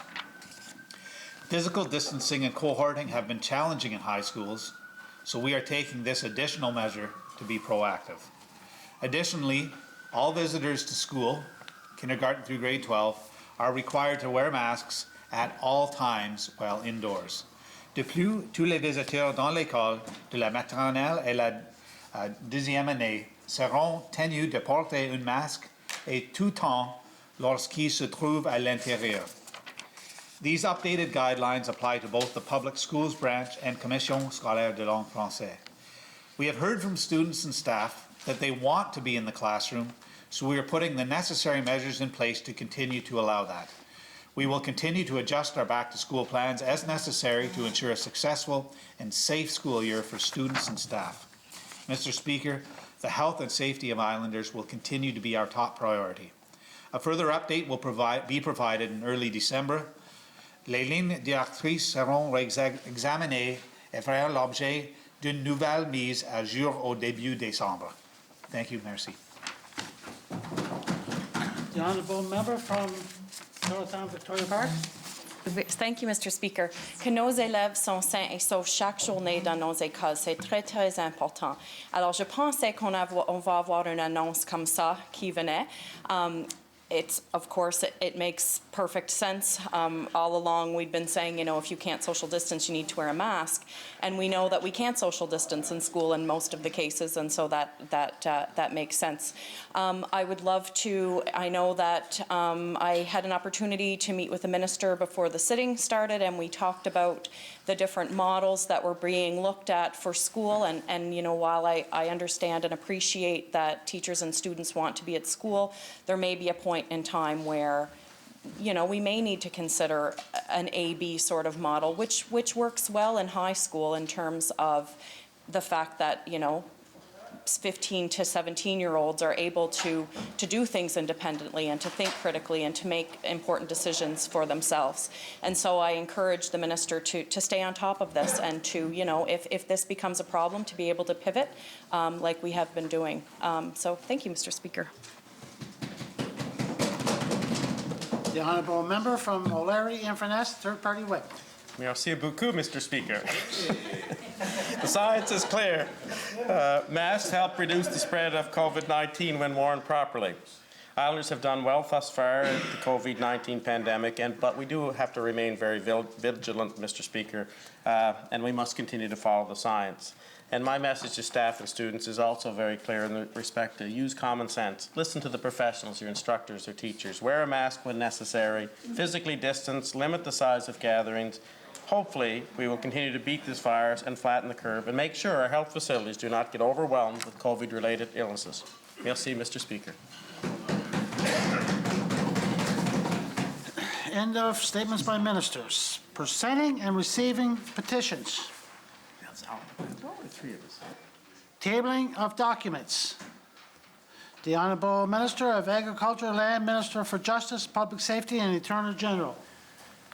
Mr. Speaker, by the command of Her Honor, the Lieutenant Governor, I beg to table the Justice of Peace Remuneration Review Commission report. And I move, seconded by the Minister of Health and Wellness, that this said document be now received and lie on the table. Shall I carry? The Honourable Member from Charlottetown, Victoria Park. Thank you, Mr. Speaker. Mr. Speaker, by leave of the House, I beg leave to table lowering the voting age. Research shows 16-year-olds have the full intellectual capacity of adults. And I move, seconded by Mermaid Stratford, that the said document be now received and do lie on the table. Shall I carry? The Honourable Member from Charlottetown, Victoria Park. Thank you, Mr. Speaker. By leave of the House, I beg leave to table electoral studies, voting at 16, turnout, and the quality of vote choice. And I move, seconded by Tyne Valley Sherbrooke, that the said document be now received and do lie on the table. Shall I carry? The Honourable Member from Charlottetown, Victoria Park. Thank you, Mr. Speaker. Mr. Speaker, by leave of the House, I beg leave to table adolescents' cognitive capacity reaches adult levels prior to their psychosocial maturity, evidence for a maturity gap in a multinational cross-sectional sample. And I move, seconded by Charlottetown Belvedere, that the said document be now received and do lie on the table. Shall I carry? Any more tabling of documents? Reports by committees. The Honourable Member from Mermaid Stratford. Thank you, Mr. Speaker. Mr. Speaker, as chair of the Special Committee on Government Records Retention, I beg leave to introduce the report of the said committee, and I move, seconded by the Leader of the Official Opposition, that the same be now received and do lie on the table. Mr. Speaker, pursuant to Rule 110.5, I intend to move the adoption of the, I intend to move the motion for adoption on the report tomorrow. Shall it carry? The Honourable Member from Charlottetown Belvedere and the Opposition House Leader. Mr. Speaker, on behalf of the Chair, on behalf of the Standing Committee on Rules, Regulations, Private Bills and Privileges, I beg leave to introduce the report of said committee on Bill number 201, seconded by the Honourable Member from Mermaid Stratford, that the same be now received and do lie on the table. Yeah. Shall it carry? Mr. Speaker, I would request unanimous consent to proceed to moving the motion of adoption for this report as well. This report pertains only to Bill number 201, which was referred to the Standing Committee on Rules, Regulations, Private Bills and Privileges by the House. Honourable Members, do we have unanimous consent? Yes. Honourable Member, you have unanimous consent. Mr. Speaker, I move, seconded by the Honourable Member from Mermaid Stratford, that the report of the committee be adopted. The only recommendation in the report relates to Bill 201 and reads, excuse me, sir. Your committee, having considered Private Bill number 201, an Act to amend the United Church of Canada Act, finds it to be private in nature and recommends that the fee for the bill be waived. Thank you, Mr. Speaker. Shall it carry? Shall it carry? Carry. Any more reports by committees? No? Introduction of government bills. The Honourable Minister of Finance, Deputy Premier. Thank you, Mr. Speaker. Mr. Speaker, I beg leave to introduce a bill to be entitled Appropriation Act Capital Expenditures 2021, and I move seconded by the Honourable Premier that the said be now received and read a first time. Shall it carry? Bill number 76, Appropriation Act, Capital Expenditures 2021, read a first time. Overview, Minister. Thank you, Mr. Speaker. Just very briefly, it's the legislation supporting the budgetary plan that I put forward in the House statement last week. The Honourable Minister of Agriculture and Land, Minister of Justice, Public Safety, and Attorney General. Thank you, Mr. Speaker. I beg to leave to introduce a bill to be entitled the Children's Law Act and move seconded by the Minister of Education and Lifelong Learning that the same be now received and read for the first time. Shall it carry? Bill number 57, Children's Law Act, read a first time. Overview, Minister. This bill modernizes family law for kids, law related to parenting time, parental decision-making responsibility, and who can contact the children, child support, and parentage is all in one piece of legislation. It focuses on the best interest of children, Mr. Speaker. Some more bills? Motions other than government? The Honourable Member from Charlottetown Belvedere, the Opposition House Leader. Mr. Speaker, I call order number 16 be now read. Shall it carry? Carry.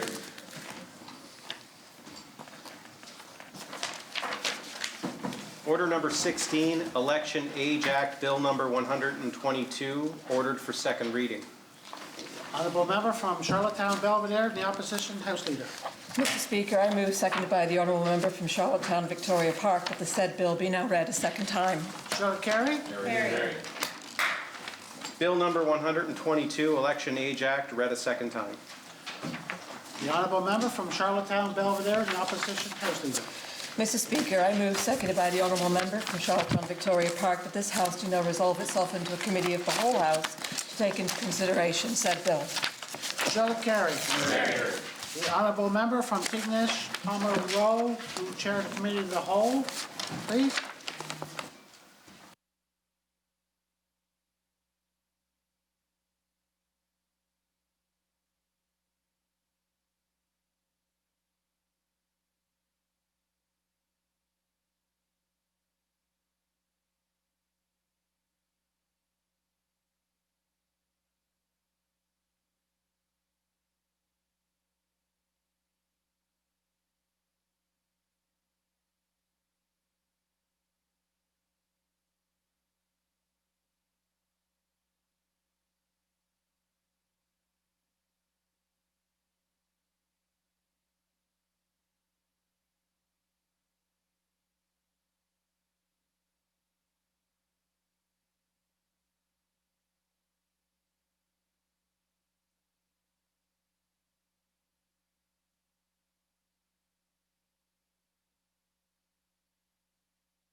Now in a committee of the whole House to take into consideration a bill to be entitled Election Age Act. A request has been made to bring strangers onto the floor. Shall it be granted? Granted.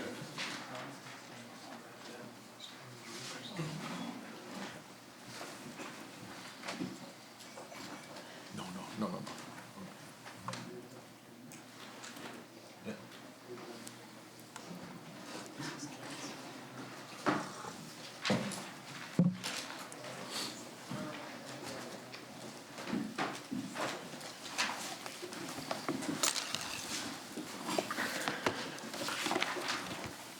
Good afternoon. Would you please state your names and position for Hansford, please? I'm Nathan Hood. I'm the Senior Policy Advisor to the Official Opposition. Thank you. Oliver Batchelder, grade 12 student at Bluefield High School. Great. Thank you very much and welcome. Promoter, would you like to commence with a brief statement on the bill's intent? I'm pleased to introduce this bill, the Election Age Act. The scope of the bill is quite simple. It would lower the voting age in provincial and municipal elections to 16 years of age. Voting rights have evolved throughout the history of Canada. At the time of Confederation, the federal voting age was 21 years of age. Saskatchewan was the first province to move to a voting age of 18, doing so in 1944. The federal voting age was eventually lowered to 18 years of age 50 years ago in 1970. There's a question, are youth mature enough? Debates around lowering the voting age often revolve around whether 16-year-olds are adequately mature. But it goes without saying that society already views 16-year-olds as having achieved a certain level of maturity, which has resulted in the extension of new privileges, rights, and responsibilities to 16-year-olds. I'm happy to provide examples.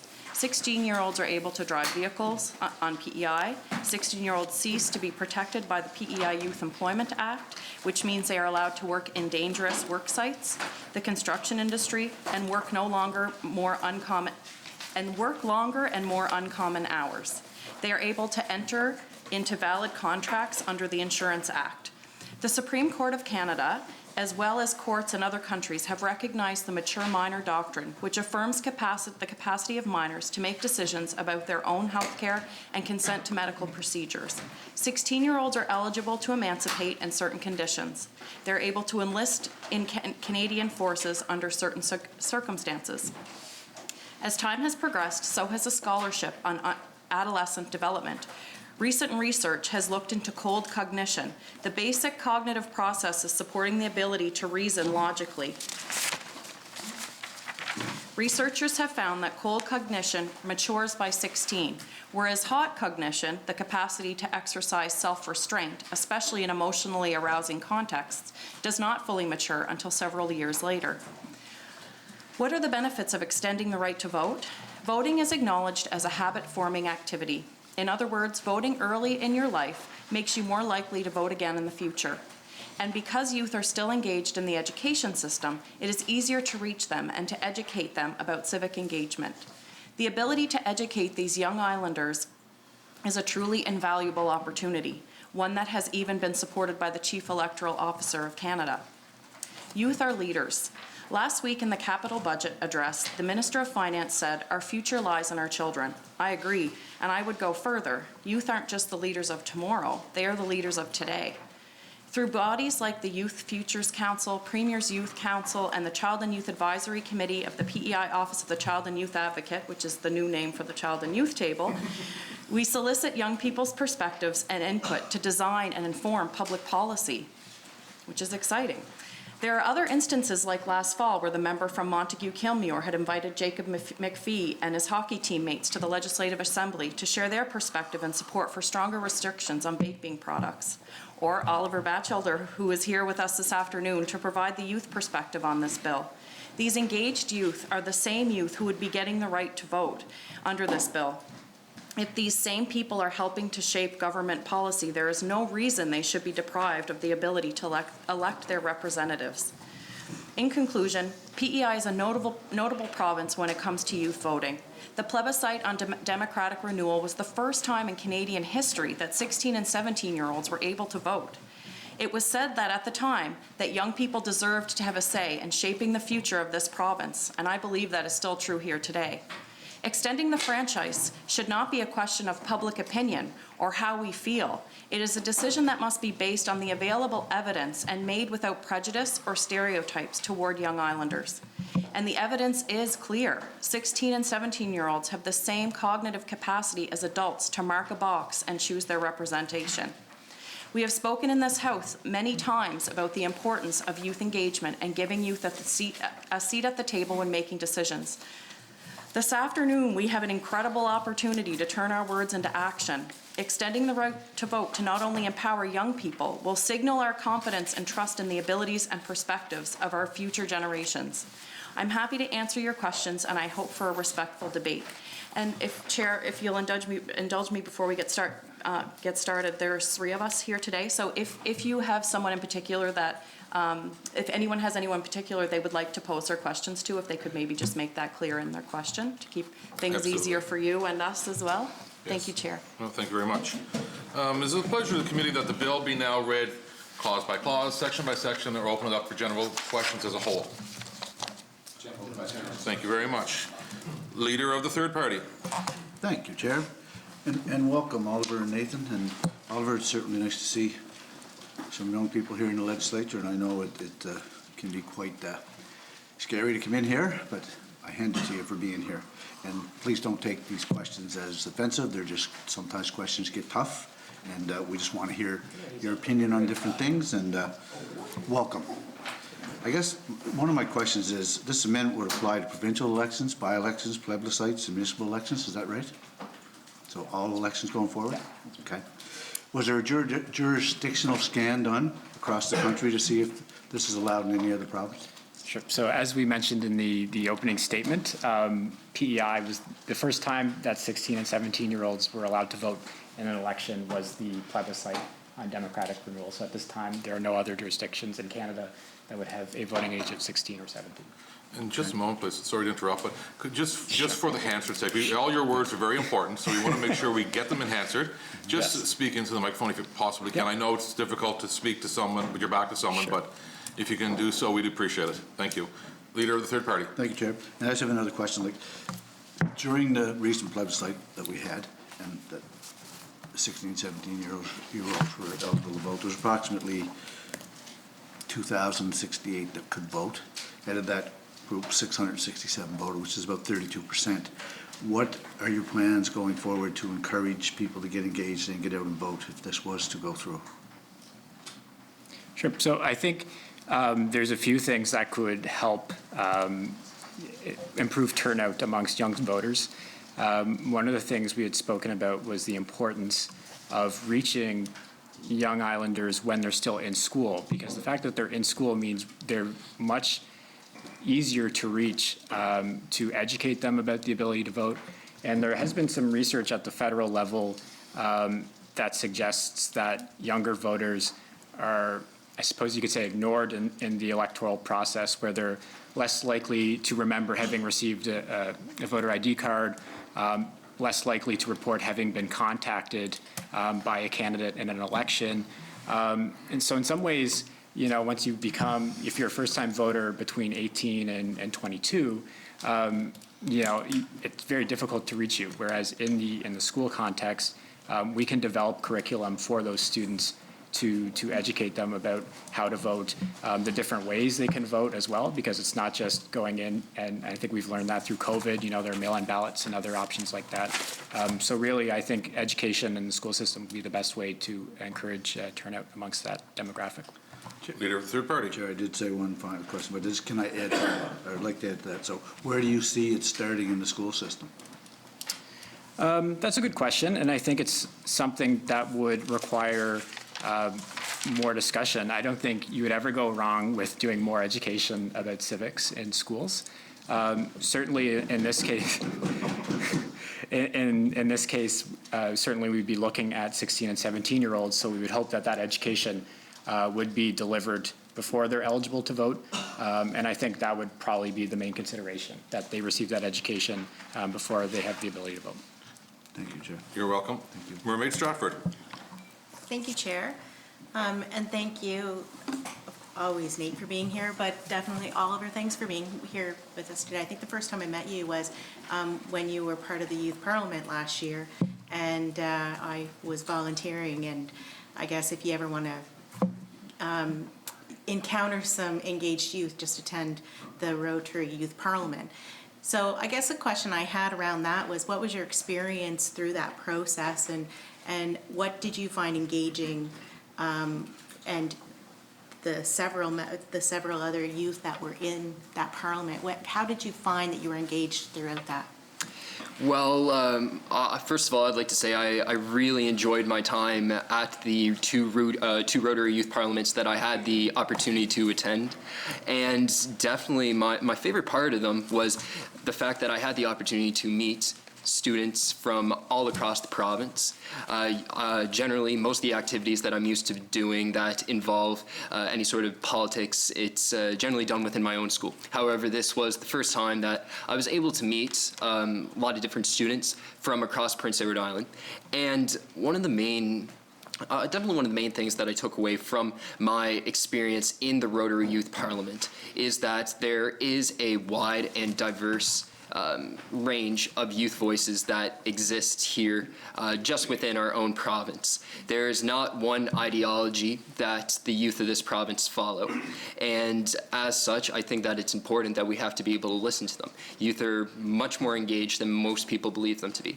This is highlighted through the excellent bills and resolutions that were passed during the Rotary Youth Parliament. Mermaid Stratford. Thank you, and I totally agree. I believe the member from Charlottetown Belvedere actually said some of them would be great to take here on the floor because they were well-rounded and well thought out and obviously showed that engagement. As well, they were well debated, to be honest, and so I guess what I'd like to ask, I know that there's been a lot out in the public about youth shouldn't have the vote because, they're not ready for it and that kind of thing. But I'd like to ask what your parents think about the youth having the vote. My parents are very supportive of my views on this particular topic, and they do believe that both myself and my sister, who is 15 years old, we are both very capable of being able to make rational, responsible, informed decisions. So from a parental point of view, not my own point of view, of course, but from my parents' point of view, this is certainly the way to go. Great. Mermaid Stratford. I'm good for right now, Chair. Thank you, and thanks, Oliver. You're welcome. The Honourable Premier. I'd like to just begin, Chair, by welcoming Nate and Oliver. Chris and Chantel are proud of you, so good job. It's good to see you. You're also a page here, I believe, as well, so a while back, so welcome back. I'd like to just begin, maybe I'll direct my first question just to Oliver, and just when somebody tells you 16-year-olds aren't capable or shouldn't vote, what is your response to that when someone were to make that statement? I've heard this multiple times over the course of the past week. I've had a lot of conversations with both my own peers, my teachers, and other adults within my community. And the first thing that I always say to them is yes, they are mature enough. Something that a lot of adults don't recognize is that youth are just as engaged in their communities as any adult, and in fact, I would argue that they are part of more activities and are much more engaged in a variety of different ways. They have jobs, they go to school, which is a community in of itself, formed up of many smaller communities, and I think that especially over the past couple of months, we've definitely seen how reliant our society, both our society and our economy, is reliant on the participation of teenagers within it. And frankly, it's definitely hard to imagine it's hard to imagine where Prince Edward Island would be without the contributions of the 16 and 17-year-olds within our community. So to the people that I hear that say that myself, my peers, my friends are not mature enough to be able to vote, well, simply I say that they're wrong because we are engaged, we are part of the community, and just as much as we are, part of the future, we're here in the present as well. So I think that that in of itself should definitely prove to people that that we are mature enough to be able to have this right here. Honourable Premier. I'd ask Oliver another question. Do you think the friends and colleagues and students that you go to school with or your age would tend to get more engaged with the political process if they knew they had the ability to actually mark an X in an election?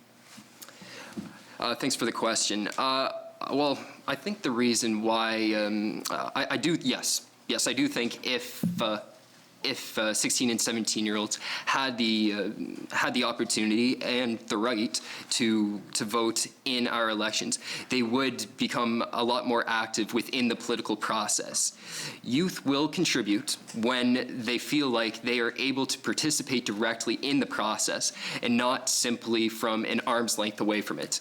All of the political parties that are represented here today, they all have, they all have their respective youth wings, which is great. But all of these youth wings and smaller forms of representation that youth currently have within government is not an alternative to the right to vote. And yeah, that would be my answer to that question there. The Honourable Premier. Well, Mr. Speaker, or Mr. Chair, it comes as no surprise to me that I know the lineage from which Oliver comes from, and I know the political and social activism within his family, particularly on the bachelor side, is obviously flowing through you and your family. So I'm impressed by that, and I think that you give hope to those who might question whether or not we should have bestow this important privilege upon someone at a little bit younger age. So I do thank you for coming in and for articulating so perfectly and making a good case for this. And I think part of my questions as I go forward with the mover is simply that I don't think you need to demonstrate to me that you need to have this right or up to the challenge. I think that quite frankly, some of these laws or some of these rules that we have that have been in place for a long time, I think you need to show me why we need to keep them that way, quite frankly. And I hope that's where some of the discussion will go here today. But thank you, Oliver. I'd like to ask a couple of questions to the mover, if I could. Just there seems to be a lot of talk about the maturity, and I hope I've suggested that you don't have to convince me of that aspect of it. I'm just wondering about the consultation process beyond just whether or not a 16 or 17-year-old is actually capable, but have we talked to Elections PEI, or have we talked to the Federation of Municipalities just in terms of what impacts, if any, this could have on them? Yeah, thank you for the question, Premier. I might need my notes here to remember the new name. Give me 1 second. We did consult with Elections PEI, and in our consultation with that, because we had planned on reaching out to the municipalities, and Elections PEI had mentioned, correct me if I'm wrong here, Nate, but had mentioned that that wasn't really necessary, as most of it goes through them, and there wasn't much that would change. There wasn't anything that would change for municipalities on that. Yeah, so what they had told us was that it might actually be administratively more difficult to have two separate ages, one for the provincial election and one for the municipal election.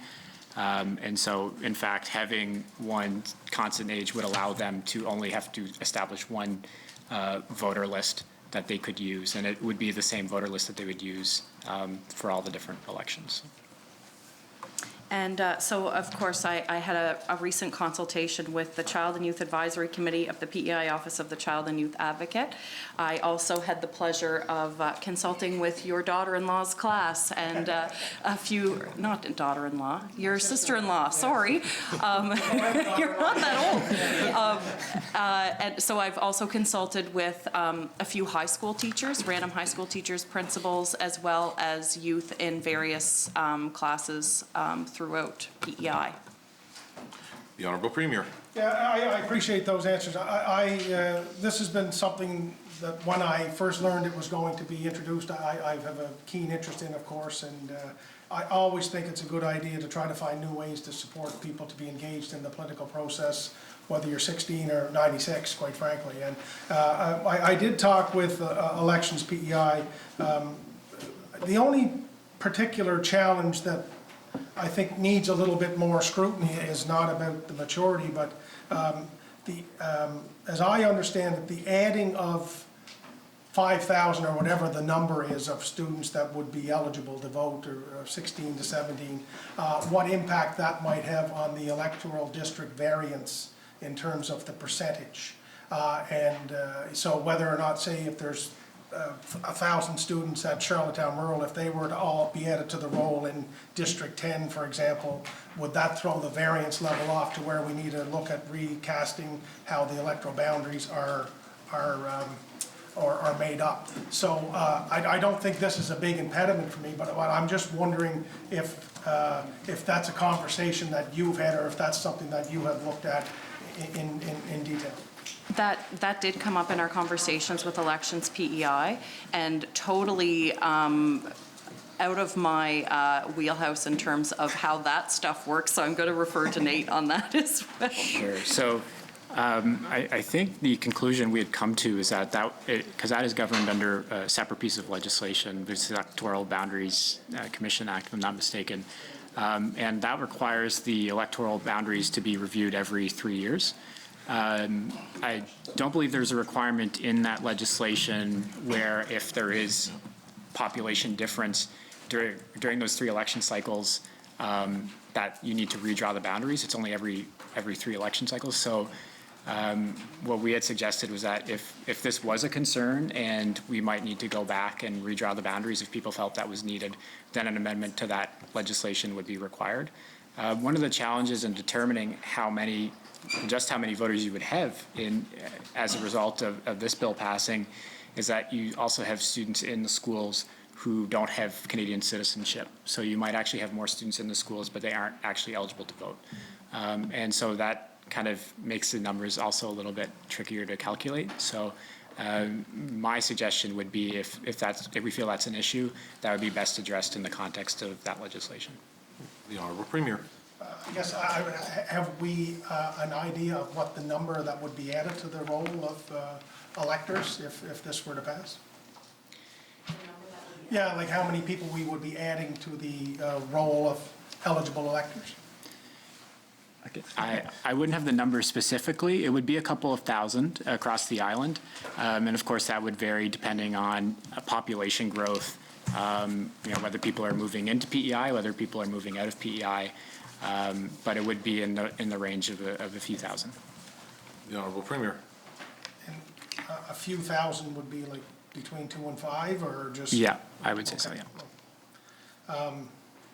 I also, my understanding, Chair, in conversations with the Federation of Municipalities, for example, that the larger centers would contract elections PEI, like Charlottetown, Summerside, Stratford, Cornwall, perhaps would contract elections PEI to carry out their elections, and then the smaller jurisdictions would look after sort of operating their own, maybe with the elections PEI, but maybe not. Is that a fair characterization of how municipal elections happen? That, to my knowledge, that seems to be correct.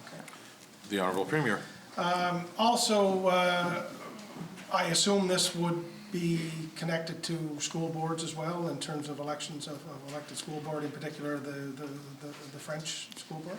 Yeah, so so the reason this doesn't touch on the school boards is I believe the qualification of electors are determined in the regulations. So I think it's the Education Act and the act that would deal with the French language school board. So if that were to be lowered to 16, it would have to happen in those areas, but we wouldn't have jurisdiction to change the regulations.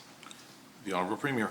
My understanding of the Legislature Act is that you need to be 18 to sit in here. Would that need to change if we're asking 16-year-olds or giving 16-year-olds the privilege to vote? Would that need to change, or is that part of this? No, so in this bill, we're only dealing specifically with the right to vote in municipal and provincial elections.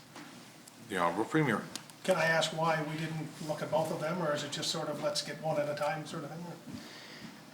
So we did talk about that, and that's a great question. We talked about that quite at length, and what we kind of had thought was at this point, at 16, we want to encourage and I know there's other answers to this, but this is kind of where I go. For 16, I would like to encourage our youth to stay in school and get their education, and not that they wouldn't be great at this. I just, in my mind, thought, and plus it makes it kind of, it's a whole other discussion. And, the fact that we are trying to change the voting age to 16 is quite progressive and out of people's comfort zones already. And we knew that if we were to put that in the bill, that there would be no opportunity. And so what was really important to us is that youth voices be represented, because we talk about it all the time. And most of us, I hope, do our best to make sure we consult with youth when we are considering a new policy at the very beginning stages, not just as an afterthought, but that we involve them and engage them right from the start. And so, in order to do that, we thought it would be the less contentious way to go. Nate, you want to add to that? The Honourable Premier. I guess I'll ask this not as a criticism or a critique, but do you see that as being a little bit contradictory, or do you feel comfortable that we could do this in stages? It does feel a little bit contradictory to take it out, and I think that there's no way it would have passed. with that, you know, and this is really important. It's really important. And so that could be, you know, if you look at the voting rights have been so fluid throughout history. They just continually change. And every time there's a new group added to the having the right to vote, you know, a lot of these same arguments kind of come up. And so I think that, I kind of lost my train of thought there. But yeah, so we thought, can you repeat your question? Well, yeah, sorry, Mr. Chair. Yeah, sure. Oh, sorry. I'm just curious, like, I guess as it stands right now, if you're eligible to vote, you're eligible to stand for election or to sit in here. And I'm just wondering, do you see that being contradictory if we don't do one without the other, or are you comfortable moving ahead in a stepped type process? And I don't mean to put you on the spot at all. I'm just interested in the conversation. No, the step-by-step is what I'm most comfortable with. Again, I want our youth to stay in school. I want our youth to have the best possible future. And, you know, if you get into politics, there's no guarantee what's going to happen, you know, after the first time you get elected. And so you know, that would be my main thing, would be, you know, stay in school and then look at that as a possibility later. If I could also add a comment on that as well. Some of the research, which I know was tabled this afternoon, looks at the evidence behind the outcomes of some jurisdictions that have implemented lowering the voting age to 16, or the personal development of 16-year-olds and 17-year-olds. And so we were able to find a body of research that dealt with the right to vote, but there's not really a comparable body of research for sitting as a member. And so it's not to say that that's not something that should be discussed and considered. It's just there's a significant body of evidence here for voting, and that makes that, I suppose, in some ways an easier sell. If I could add one more thing, I would love to hear Oliver's thoughts on this. Not to put you on the spot, Oliver. No, it's quite all right there. Well, quite simply put, I think it kind of sucks that we can't include lowering the running age to 16 as well. However, I do understand that you have to make allowances somewhere, and that it would be politically impossible, or nearly politically impossible, for this bill to pass if that particular part of it was included. While I do wish that we could put the bill forward as it was presented back in 2017, or whenever it was 2017, correct? Yeah, I do understand that definitely the best way to do this would be in the stage approach, where we first looked at lowering the voting age, and then after that we can re-explore whether what the pros and cons are to lowering the running age as well. Because while the two issues are very related, they are both separate at the same time. The Honourable Premier. Thanks for that, Oliver. And I hear you talking about, I think the word was the selling of this, and I think I understand that, and we're learning this every day, that there are certain compromises you have to try to make to get things done. And if you have to move incrementally, I certainly understand and respect that. But I think our goal here should be to try to get it right, and I think we all agree with that. And I guess my question would be, this would make us the first jurisdiction in Canada, so I consider that monumental. And you?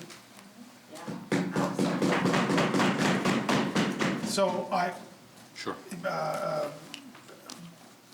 I don't personally see that as a discouragement. As a matter of fact, it's more of an encouragement for me to try to get there. But I do want to make sure we're, like all of the legislation we try to put forward here, I want to make sure we're doing the right things and not creating a couple of problems down the road. So just with some of the, because my understanding in the conversation with the elections PEI is, I know, should we take a look at that, just the potential impact on the electoral districts as a precaution?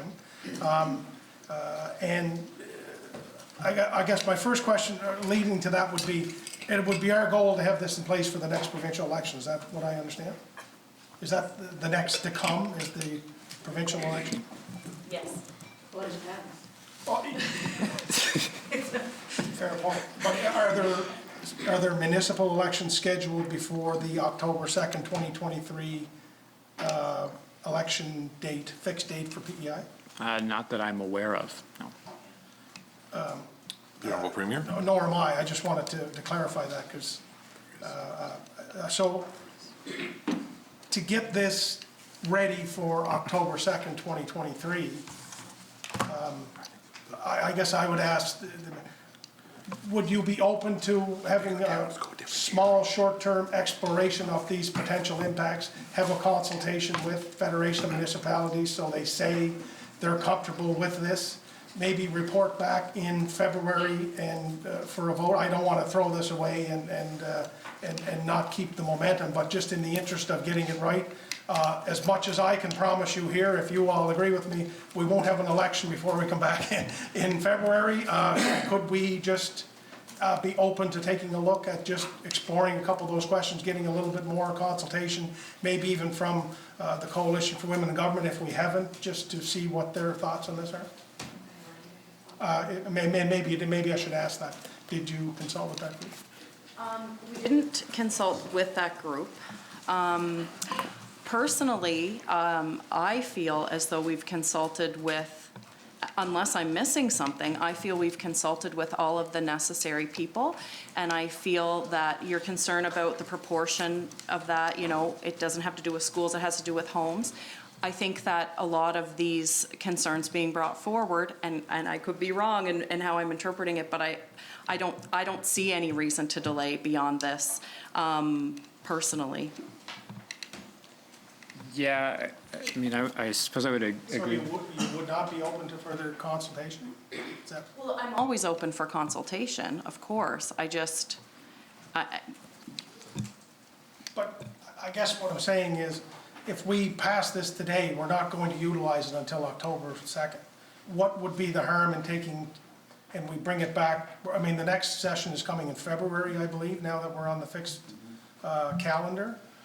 Could we just utilize that time to, I know in my conversation with John Dewey, for example, I'm not sure the Federation of Municipalities would have a big problem with this, but they do have a big issue if they're not consulted on things, and that's, I think that extends long before you and I get into this chamber, to be quite honest, but I think we might have consultation with these groups, and you might feel it might actually put a little bit more wind in the sails of it. I'm not trying in any way to disparage it. I just think in the interest of trying to make sure we get it right, if we're going to be the first in North America to do this, could we just utilize a little bit of that time to try to make sure it's as good and as great as it can be? Well, I appreciate that, I really do. I feel like by further delaying this, we're delaying the youth vote, and But they're not going to vote until October 2nd, 2023. I'm trying to suggest in February 2021, we come back and have that stuff done so we can sit here and vote and hopefully approve this. You know. Could I just make a comment there as well? All right, perfect. So when it comes to whether or not we should, put this off any further in order to do any further consultation, I think it's also important to recognize the fact that the question of lowering the voting age, it's a very seasonal question. It comes and goes out of the news cycle, and we have to act on it now when the momentum behind this issue is here, and when the contributions of teenagers have been so well recognized because of what they've been doing during COVID. And I think that if we, continue to delay this, if we push it off to next session, a lot of people will forget about it. A lot of people will forget about what teenagers have done for us to get through, have done for the communities and helped their communities to get through COVID. The Honourable Premier? Yeah, I appreciate that, Oliver, and I don't, as once again, the vote will take place October 2nd, 2023. So it's not like we need to do this so everyone can vote tomorrow. Even if election were called, we still need 30 days to have an election, so it's not like it's going to happen today. I'm just, having been in this job for as long as I have, consultation is a big, big part of getting anything done. And if people feel like they're excluded from the conversation, it tends to inflame parts of a situation that aren't even probably part of the crux of what we're trying to do. But if you don't give people an opportunity to weigh in, there tends to be a frustration, and I'm leaning toward I would like to be part of this, seeing this happen. I don't have any reason to suggest a 16-year-old isn't mature enough to do this. I'm not afraid of it one bit. I would just like maybe to take a little bit of time. I don't feel like that is a monumental ask here. I mean, if we could throw this to one of our standing committees, whether it's ledge management or education, whatever it is, I don't know, but to have a public consultation to make sure the Federation of Municipalities can have a part of the conversation, I don't think it would. I don't think it would derail it. I think it would actually give it life, and I just wonder, would you be open to considering that?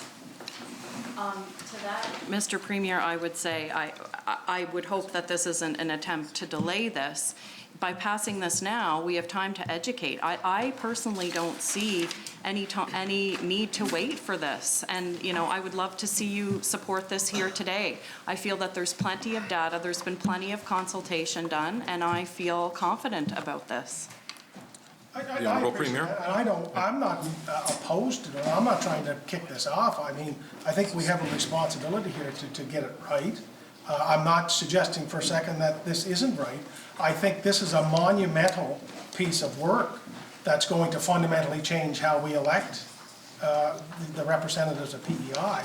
I don't feel it's outrageous to ask for people to pass their thoughts on it. I mean, we do it for just about everything else. We have public consultations with bills, with changes that we make here every day. That's part of what we do, and I just would hope that you wouldn't see that I'm not trying to delay that. I think we should put a date on it when it comes back, and then you could stand here and say, we've done all that, let's vote. And to that, I would say that we already give 14-year-olds the right to elect a leader. We have an opportunity to do something monumental here today, and I stand with moving forward with it today, and would love for Nate to speak a little bit more towards the process and consultation piece. Sure. I think when we had done the consultation process, we had reached out to Elections PEI because Elections PEI, of course, would administer the elections and would have, or at least would assist in the delivery of some elections and would compile the voter rolls. The essence of the bill is really to change the voting age from 18 to 16. So I suppose in my view, it would be a question of, do you believe that 16-year-olds should have the right to vote? And consultation with municipalities, you could say is fine, but I don't know what that would change, because really, again, it's a question of, do you think it's the right thing to move it to 16?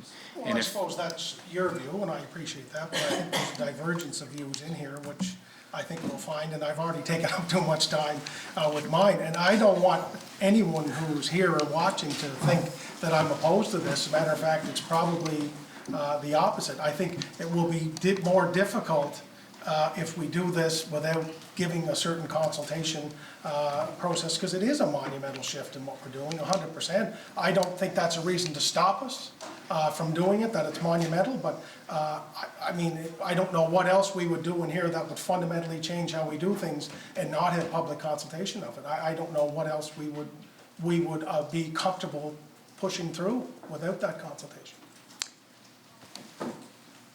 I suppose my question would be, what would change from consultation? How would the bill change as a result of consultation? Well, I guess you could answer that question by, why do we have consultations on the Water Act? Why do we have consultations on every other act that we look to change and make better? I think my answer would be because we're trying to make sure we're doing the best we can for the people that we serve and trying to make sure we're making the decisions for the best reasons that reflect the will of the people. I think that's fundamental to what we do here. Sure. So I perhaps when we have a consultation, nothing would change, but you could be able to check the box and say, we've done the consultations, and to use your own words, the sell of this would be a lot easier. The compromise would be much more, easier. And I don't think that to take the time, if we use it wisely and direct it wisely over these next couple of months, to come back here in February, to bring Oliver back, to bring you back, and hopefully others, if we're moving past COVID, to get it over the line. But I'm supportive of the concept. I'm appreciative of the work. I'm not in disagreement with anything that you have said so far, Honourable Member, just the opposite. But I think in my former life, I was a public relations consultant, and I would say if you don't relate to the public on some of these key issues, it will make it, might be counterproductive to what you wish. So. We've also consulted with several world organizations who advocate and who assist people in lowering the voting age. I actually have letters that people have told me they would get to me, and they haven't come to me yet. The United Nations on the Conventions of the Rights of the Child, Apathy Canada, Senator McPhedran, and at a federal level, who's working to get the voting age changed at the federal level. I have had so many conversations when the consultation piece. The reason I say we haven't consulted with certain organizations is a lot of my consultation, a lot of my friends work in these organizations. And so a lot of my conversations aren't necessarily sitting at a table having a professional conversation. It's the conversations that I have with the people who work in these organizations when we're hanging out. And so while I haven't on an official level called them in for a meeting, I've had conversations with people across organizations, and I don't feel like saying we haven't done consultation enough on this is a reason to stop, Premier. Could I follow up that question and say, if I came in here and said to you that I talked to a bunch of people I hang out with on the Water Act and they think we should just put the Water Act in, would that fly? That's not at all what I'm saying. What I'm saying is I have had conversations with these people. I've had conversations with them already. If you want us to stop and invite them in on a more professional level, I feel like it's kind of a moot point to talk about the fact I haven't done consultation, because there has been tons of consultation done. The Honourable Premier. I would just say that I'm sure, as often happens in here, both parties are clipping comments that we're all saying, but there'll be lots of times I'm in here when I say there's enough consultation, and you're not going to accept that, and that is, you're right, and I understand that. But I'm not convinced that we've had a serious public consultation on this issue. That said, I am fundamentally leaning on the side of doing this as a province. And that is why I guess I'm imploring, the right to vote is probably one of the most fundamental rights we have in democracy. And it's not something that we should just change so quickly, so dramatically, without having a big conversation about it. I don't think we need to take a year. I think if we could pick a date in early February to come back here, I don't think it changes anything that you're trying to do. I think actually it would help you and me and the others in here who support this to actually get the support it needs to pass. And I think that's what we all are wanting to do. There's always, when you're trying to extend the franchise, there's always this fear of change. No, it's not a fear. I don't have a fear of change. Premier, I don't want you to, no, that's not fair, Honourable Member. I have the floor. I'm not afraid of the change. Yeah, I have the floor. And consultation to me is at the core of the most important thing that we do in this House. And consultation is the one thing that I would say, if someone said, what's your favorite part of being in this role? It would be the opportunity that I get all the time, that we get all the time, to sit and talk with members of our community, to hear what they have to say. to hear their thoughts, to hear their concerns, to discuss when there's disagreement. And so, you know, for me to sit here and say, yes, let's go back and consult, I feel that's been done. So I don't feel like that is a reason to delay this any longer. I feel like the consultation has been done. The Honourable Premier. Would you feel that if we asked 159,000 Islanders that they feel like they've been adequately consulted on this? Do we consult with 159,000 Islanders on every decision that we make in here? We represent them. I believe we try. I believe we, you know, I think part of why we consult is I don't think that every Islander is going to come back and say yes, no, or I don't care. But I think the opportunity to give Islanders a chance to consult on these is fundamental to what we do. I mean, I don't think we would ever have a consultation, even perhaps the fixed link. Not every Islander was consulted, but I think they were given every opportunity. So I'm just, once again, I feel you've unfairly characterized me as having fear of apprehension to change on this issue, and that is not at all what I'm saying. I really feel like I'm trying to help this get through by making sure we all know what we're doing and why, and everybody in Prince Edward Island has a chance, which is our job as the elected representatives of those, to make sure we do that. So. And I appreciate your points, Premier. I'd really love to hear what others have to say. Could we talk about that after? Can we maybe make that decision later? Yeah, sure. It's certainly a suggestion, but I'll see the floor. I guess we've had enough. Okay, but just to be clear, Premier, are you making a suggestion that the committee, the debate, be suspended until such consultations take place and come back again at a later date? I don't think I'm there. I think what I've asked was just would the mover of the bill be open to that consideration is what I've asked. Okay, I just wanted to have clarification of that. Thank you very much. Okay. Yeah, I'm good for now. Thanks. You're welcome. O'Leary Inverness. Thank you, Chair, and I've listened to the debate here, and I've followed this type of issue for some time. You know, I've had the opportunity to knock on doors in my district for 5 elections. You know, I have never seen an issue that states that person's been able to vote. There's anything to do with maturity, competency. The only thing I know of is there's a coherence. You have to be somewhat coherent to be able to go in, hold a pencil and make an X to a certain degree. So, you know, I think the whole concept of that argument it doesn't really hold a lot of water.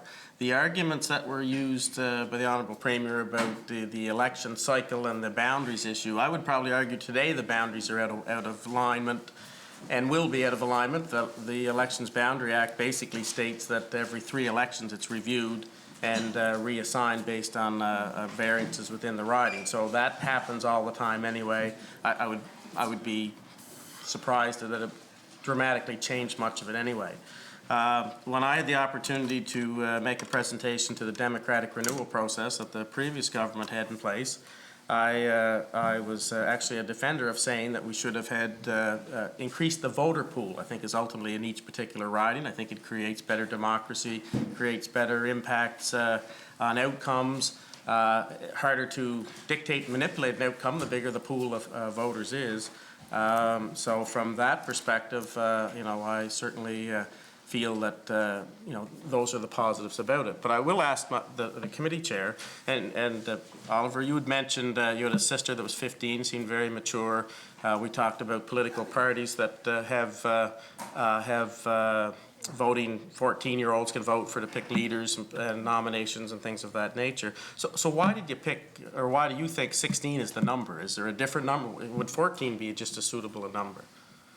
Well, is this question to well, okay, yeah, for sure. You, yeah. Well, no, like you were saying, there is a certain amount of incoherence that kind of exists between the different ages. Like, you know, there's right now 18 to vote, 16 to drive, 14 to vote within your party. 16 is definitely the age in which you start to take on more of these adult responsibilities for sure.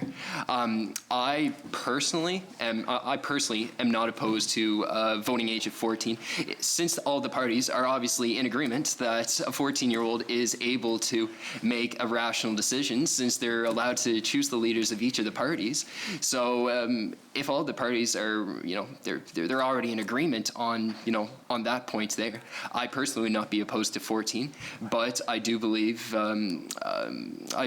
that putting it at 16 is once again a much more passable way to go, a much easier way to get this bill to move forward, and for us to start to make progress on the issue of engaging people, of engaging young people that are in our schools.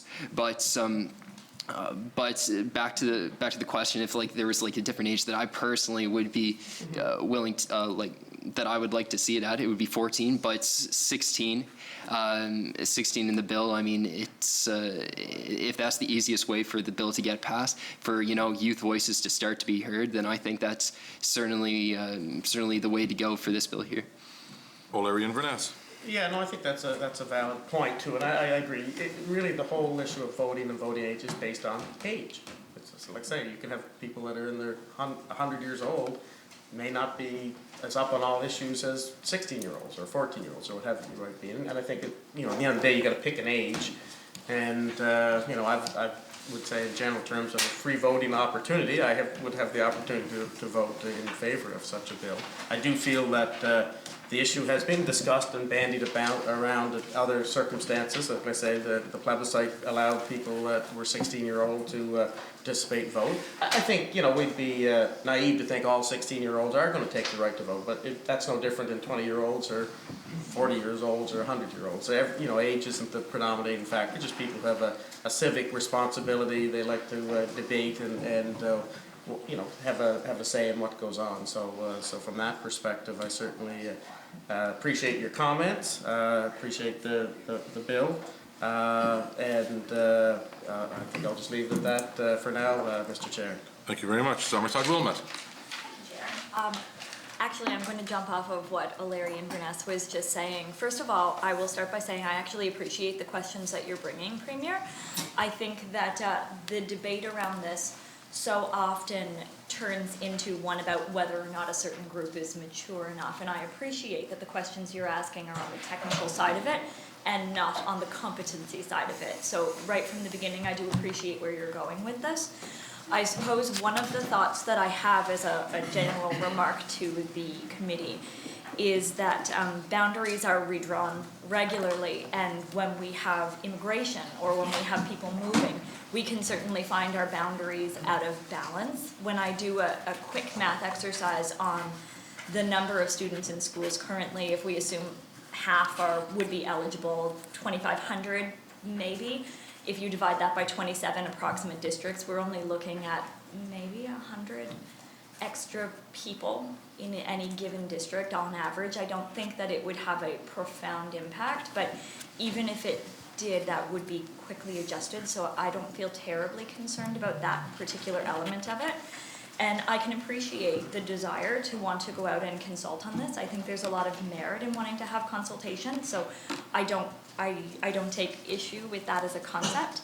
I just think that when we had decided, for example, with the plebiscite, to extend the franchise to 16-year-olds, we didn't first ask the public what they thought. We believed that because this decision was going to impact youth into the future, that it was worth us taking that step. Not us at the time, most of us were not here, but the government of the day taking that step and moving forward with it and letting them do it.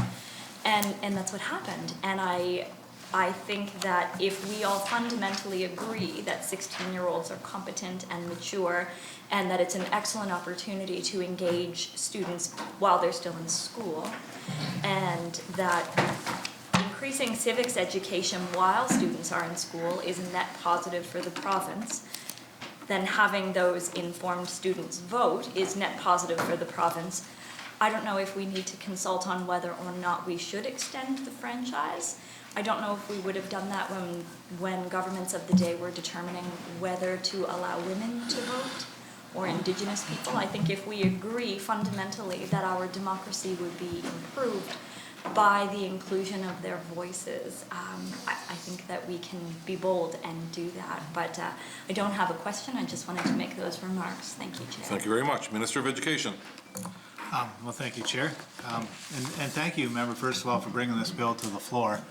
I too consider myself very much a progressive conservative, and these are the sort of things that we should take a look at, much like the Premier said.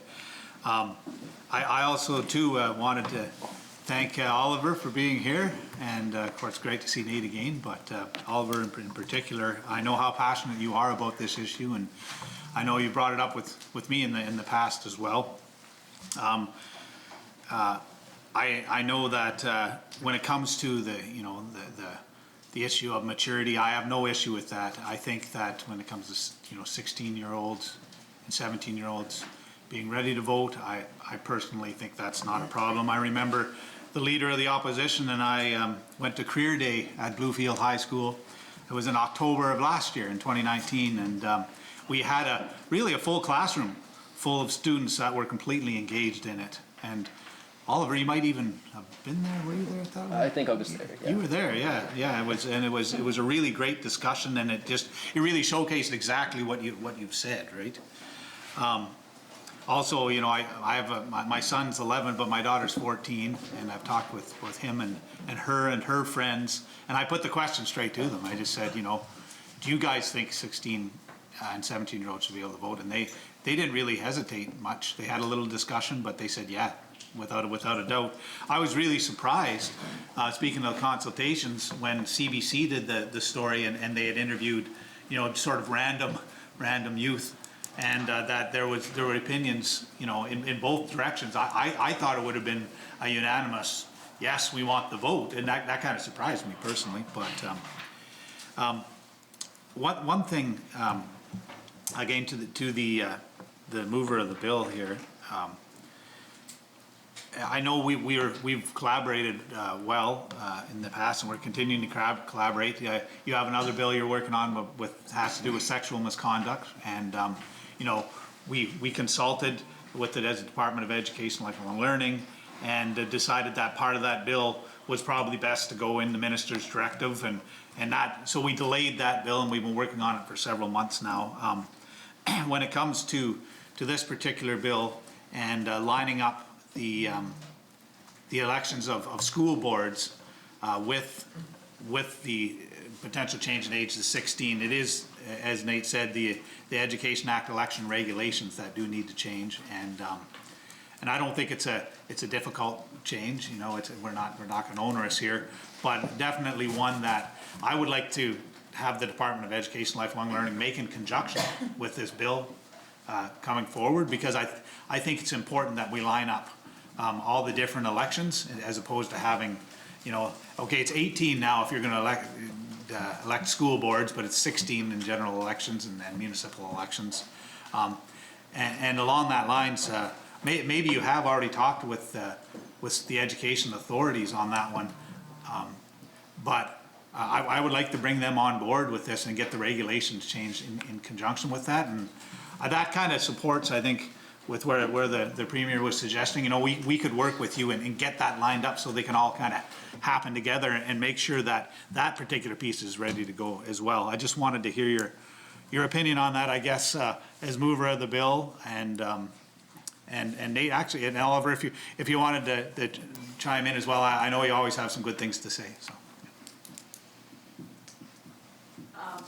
Oliver, do you want to go first? Oh, no, you can go ahead, Carol. I can talk all I was after just that. going to say was, it's not our, like on this side of the house, to pass those regulations, that would be under you, obviously. So I don't see the problem with passing the bill first and then that being the natural thing that goes with it. I mean, chicken or the egg, right? Oliver?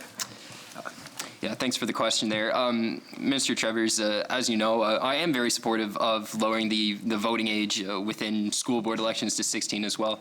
I believe sometime over the summer, I even had email correspondence with you regarding the subject as well. As it pertains, though, what we're talking about right now about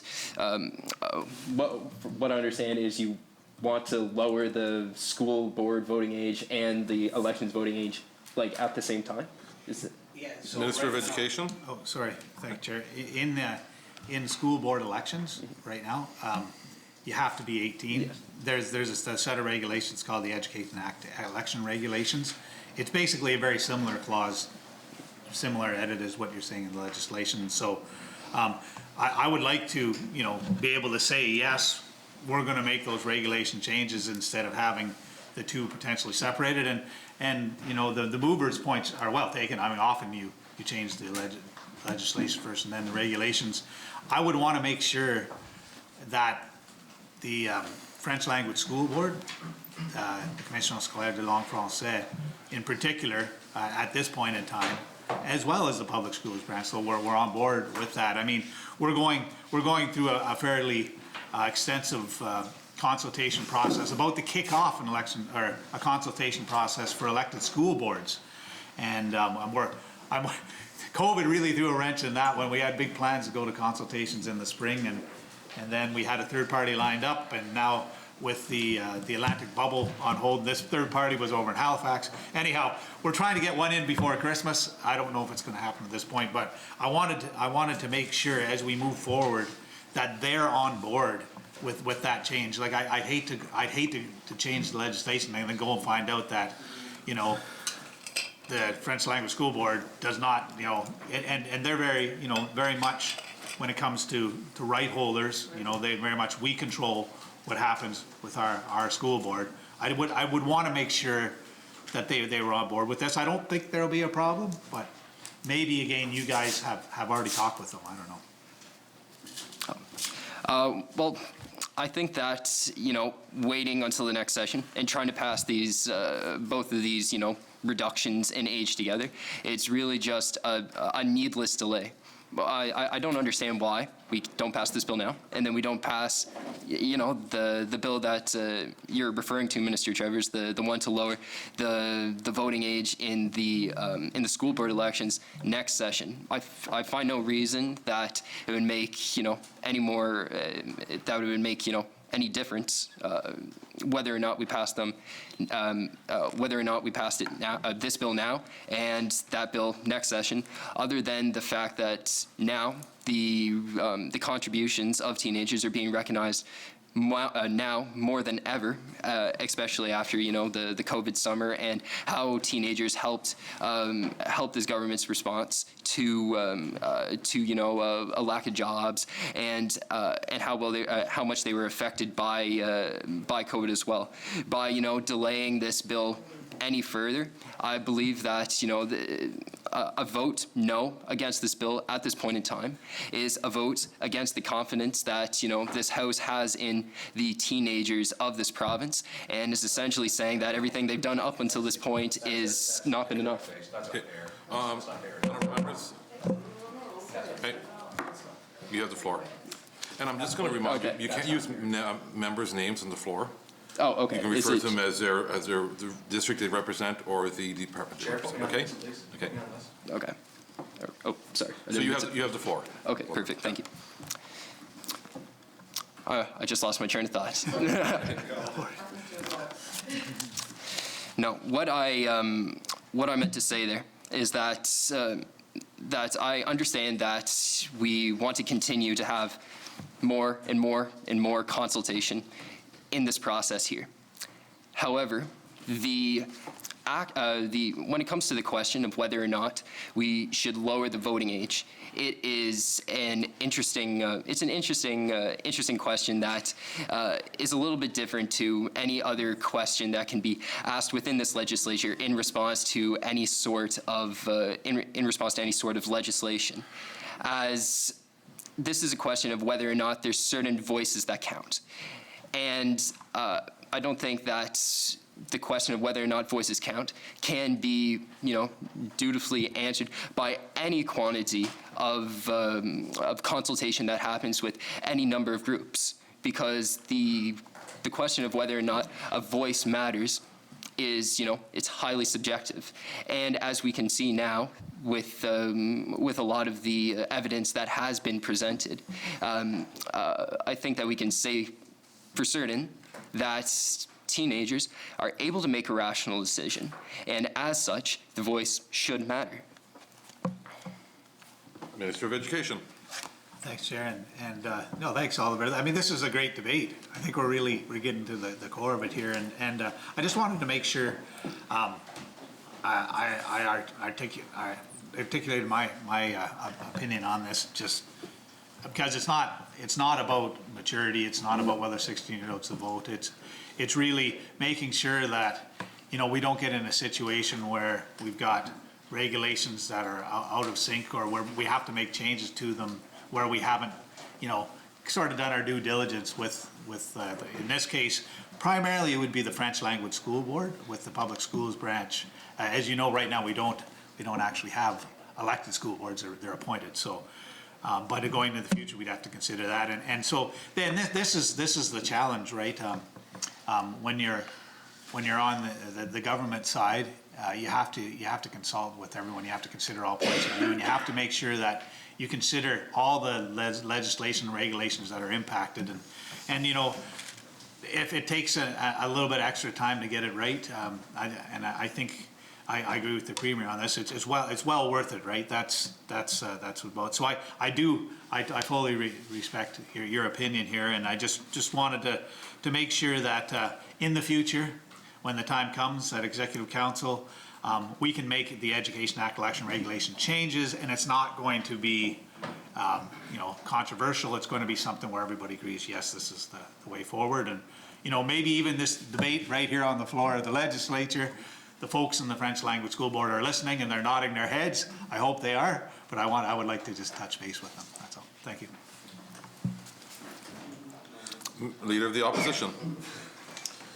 Thanks so much, Chair. I have to say I've really enjoyed this debate. I mean, this House is about having great discussions.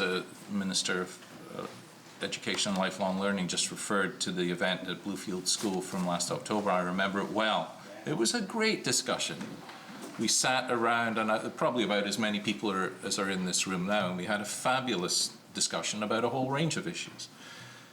And that's what this House is about. So I love it when we sit here. We shouldn't sit here and all agree on things. And I love the concerns that have been brought forward. I appreciate all of the interventions and the questions that have come from around this House, and the answers from the defender of the bill, promoter of the bill, I should say, and the two strangers. That's what this House should be about. One of the things that we have to do in this House is to ensure that we're representing, and part of that is to consult. As everybody in this House knows, I brought forward an identical bill to this back in 2017. I talked to many, many people before bringing that bill forward, and 3 years later, I think I can safely say I've spoken to literally thousands of Islanders about this issue. And there is no consensus. Some people think it's a great idea, some people think it's not a great idea. And while we've heard some concerns in this House about some technical or practical issues related to the possible adoption of this Act, I haven't heard anybody in this House suggest that 16-year-olds are not capable of exercising the franchise. And that's really refreshing for me. But I have to say, that's not what I hear in my constituency. It's very split.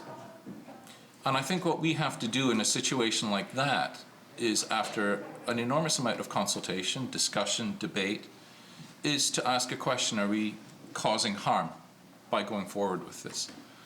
If we, for example, pass a Water Act which could create harm in whatever way, whether it's to the agricultural industry, whether it's to the watersheds, whether it's to rural communities, whether it's to the economy of this province, that deserves enormous and careful thought.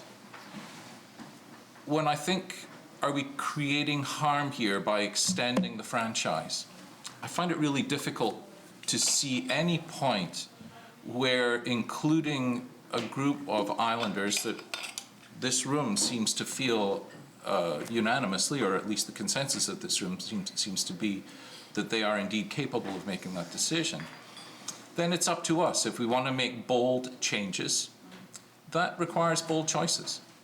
And if I can be convinced, I need to hear legitimate concerns to be convinced that this bill should not pass today. I've heard concerns about consultation, and I feel that a few things on that. When I sat with the Special Committee on Electoral Reform 5 years ago, while we discussed at some of the public meetings the idea of bringing 16-year-olds into the fold and being able to vote on that plebiscite, which they ultimately did, there was no the committee itself decided that. I saw no harm as a result of that firstly the results of the plebiscite, and if you look at how the youth voted, it was very similar in terms of the split with every other demographic, which suggests to me that they were equally informed, equally capable of voting. So I think in terms of consultation, firstly, that was not done when we first gave the 16-year-olds franchise, and it created no harm. I really feel that over the years that I've been promoting this issue, I have consulted wide and far. And again, there's a diversity of opinion here, which is absolutely fine. But it's up to us to make choices. We are the people who represent Islanders sitting in these seats.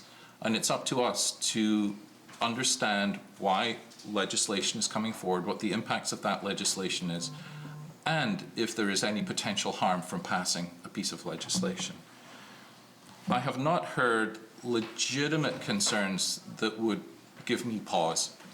As the honourable member from Summerside Wilmot did a quick math exercise, it's less than 100 voters per district, so that the idea that this is going to somehow profoundly upset the voter registration list in the 27 districts, I think is highly, highly unlikely. Of course, there is movement all the time between districts, and that's why we have the reassessment every 3 elections. And it's not that we cannot.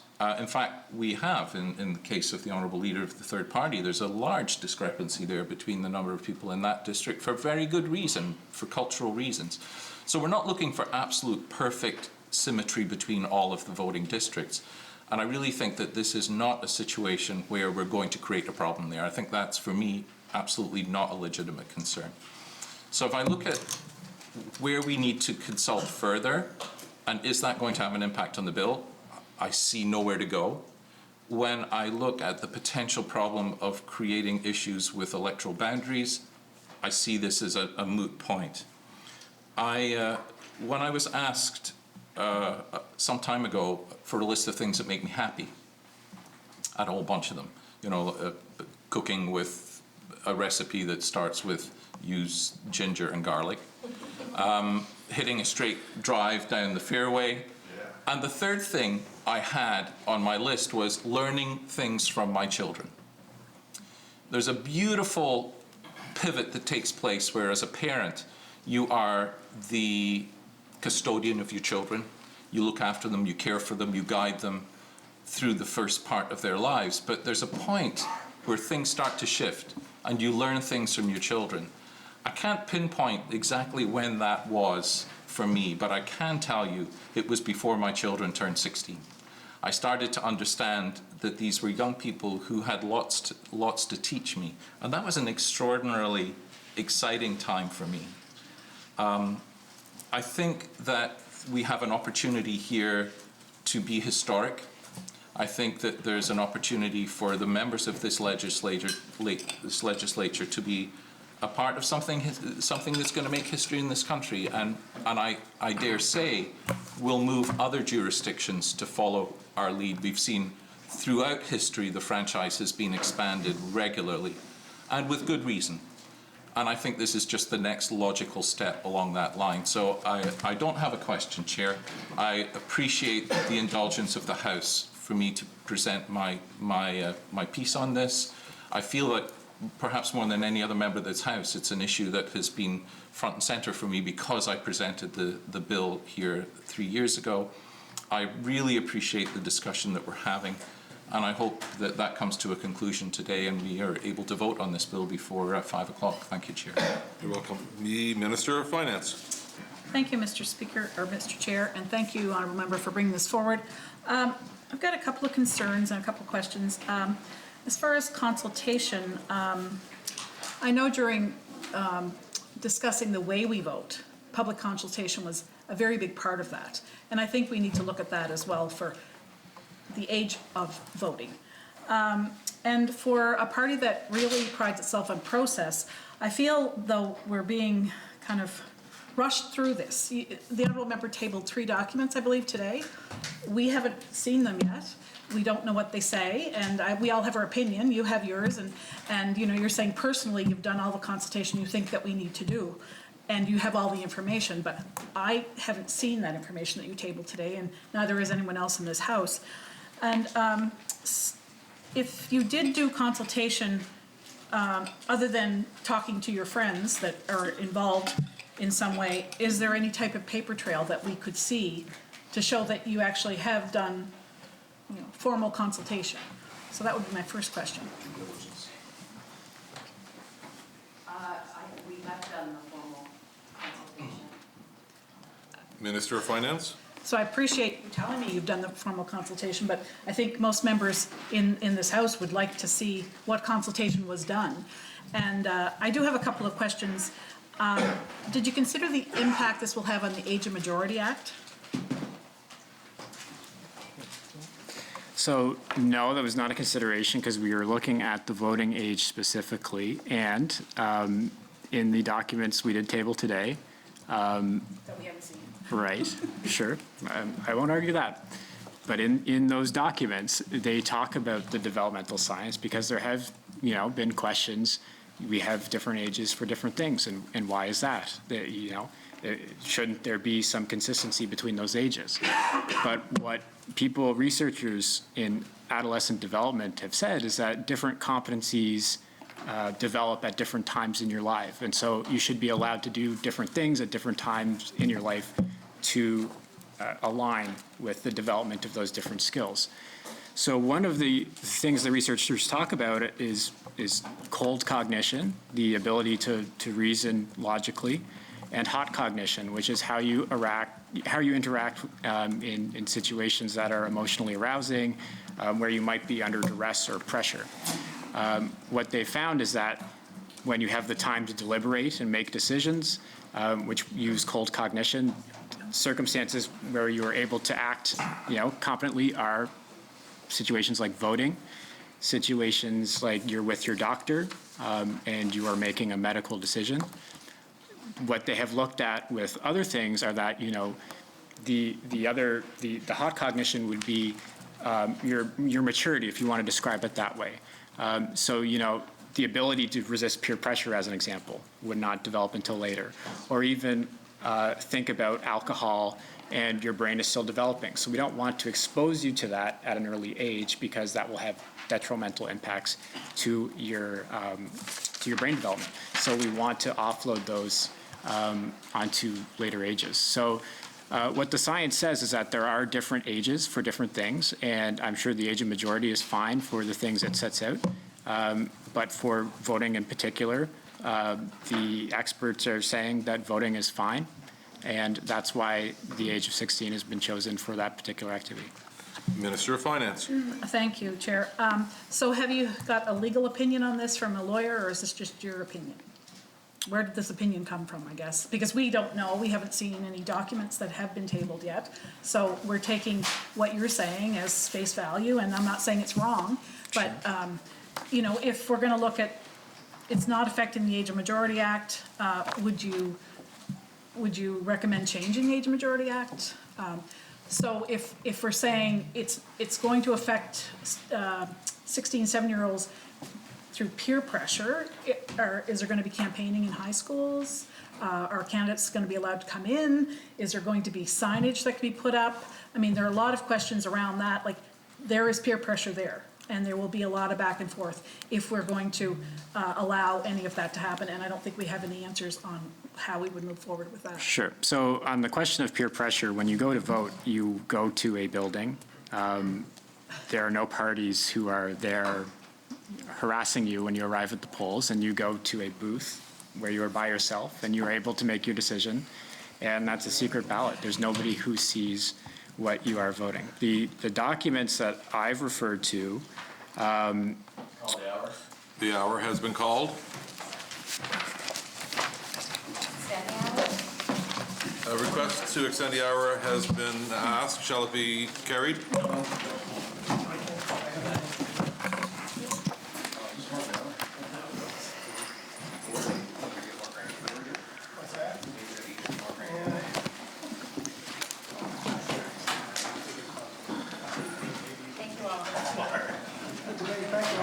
That's a good help, so. I don't know. I'm sure I'm going to. I texted my son and asked him what his thoughts are. Mr. Chair, I move the Speaker leave the chair and that the chair report progress and beg leave to sit again. Shall it carry?